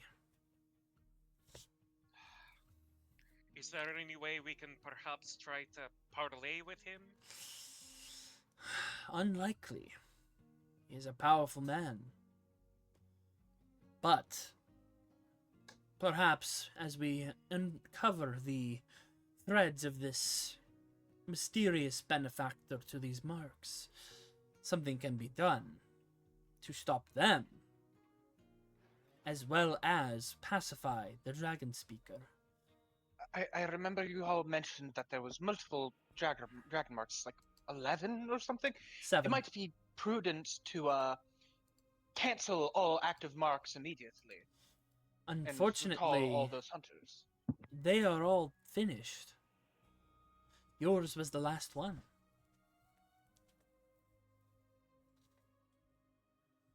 Are we the only ones to have encountered him? Solus will just lean on their staff. It is likely because you are the last ones to kill an Azure Dragon. That is why he appeared to us. Would give us enough reason to be the specific focal point of his ire, I suppose. Indeed. That's up. And now that they know that the guild exists, it may only be a matter of time before they make themselves known and retaliate. But we will keep you all, the ones who are most affected by this, on the thread. We will give you updates, and we may ask for your help. Ilias will look at you. We will also tell our man Camilo to aid you, as he is working with me in uprooting corruptions and investigations. You did well regardless, and I am sorry it came to this conclusion. On the I am sorry too. He just kind of growls and his feathers ruffle up. I am content to keep working with this if you are absolutely certain that this is a corruption that can be weeded out. But I am going to make myself perfectly clear here. If it comes down to choosing between this guild and choosing between nature, you are not going to like my answer. Solus just snickers a little bit. Very interesting you chose to work with a guild that hunts monsters. And he walks away. I work with... As I said before in the recording, it is a ranger's job to He's protect already the balance. like, he's already gone. Yes. Again, but I am stating this for Big Boss Man here. It is a ranger's job to protect the balance between civilization and nature, and to ensure that there is a level of coexistence. If there is something that tips that balance, I take it out. I protect people. I protect nature. And as And if All there right, isn't, but hold on. Yes, I feel as though we are going in If that multiple okay, circles. okay. look, if that's your goal, then I think this is where you ought to be, right? After all, if there's gonna be one place that's gonna draw out the people who put this faux pas on the job, it's gonna be here. Exactly. Your goal is to root this out at the cause. Staying here is gonna bring you right to it, rather than any place you can find out there. I I- am well aware. I'm just very angry about having the wool pulled over my eyes. Ilias, on that note, I mean, myself came here. Partially, one thing I was looking forward to was being able to research these creatures. With how much knowledge that you all seem to have on them, us even being put in this situation is frankly a massive breach of trust with the guild. That's a lot of trust that we would have had in the guild otherwise that you can't quite get back so easily. You're saying, you're essentially currently saying, trust us, we're rooting out corruption, but you just sent us on a mission that even a cursory examination of the records, which even Sarah here knew of already, with only knowing of a couple records of livestock being stolen here and there. That knowledge was already known, and yet you sent us anyways. That's just a massive breach of trust. First things first. That information is news to me. He looks at Sarah. Yes, apologies. I did not give it before. I did not think it pertinent to the goals. Second, I cannot explain this enough, and if you are dissatisfied, you are free to leave. You will be helping in this situation. You have been affected and, by all means, betrayed by this incident. We apologize. I apologize. This is not something I was aware of. We will work together, if you so desire, to deal with this problem and have it be brought to light and justice. There are many factors that are not in my control, such as when I started this guild. Most of the groundwork is laid before me. Contracts were drafted pre my entrance. It is my job to manage it and my job to make sure that no one abuses the guild in a case such as this. Retaliation, on my part, is imminent. I will be speaking with the Lord's Council shortly because of this brought to my attention. Understood. Well, I guess the only chance we really have of getting rid of the ire of what seems to be a extremely powerful entity in this world is probably trying to get to the root of this and help with fixing this mistake. Correct. If we get any hunts that seem out of the ordinary, my idea is to bring you onto them. Investigate them before and afterwards. See if conditions were altered, engineered, or otherwise. Sounds absolutely splendid. I'm in. Anything else? Well, aside from that, if you are dissatisfied, we could forego you being brought into the guild and being paid. But I'm assuming you would all like to be a part of the guild and be paid. If on, I need to make this right. Oh, If and for for no the one, guild.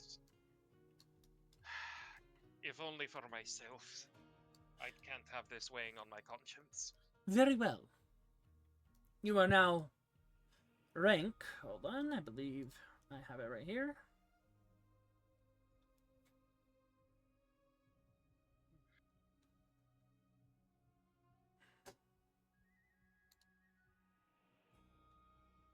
You are all now rank 14. In the guild, you have unlocked your boarding services. You have access to the rooms upstairs. And you now have full membership, a 10% discount. at the guild's resources and access to resurrection and apothecary services. Now, the good news is, before your next hunt, we should have all the materials from the Azure Dragons that were slain. Therefore, by that time, you will be able to craft materials brought from the creature. It feels a little wrong to make equipment from them when we shouldn't have killed them in the first place. Is it Agreed. possible that we could forego that and instead get some sort of larger discount on other equipment from some of the vendors, such as the blacksmith or the magic item vendor? The Rank is only gonna stick here, yeah. thing I can do is give you a voucher for equipment recipes that were unlocked by the other hunters.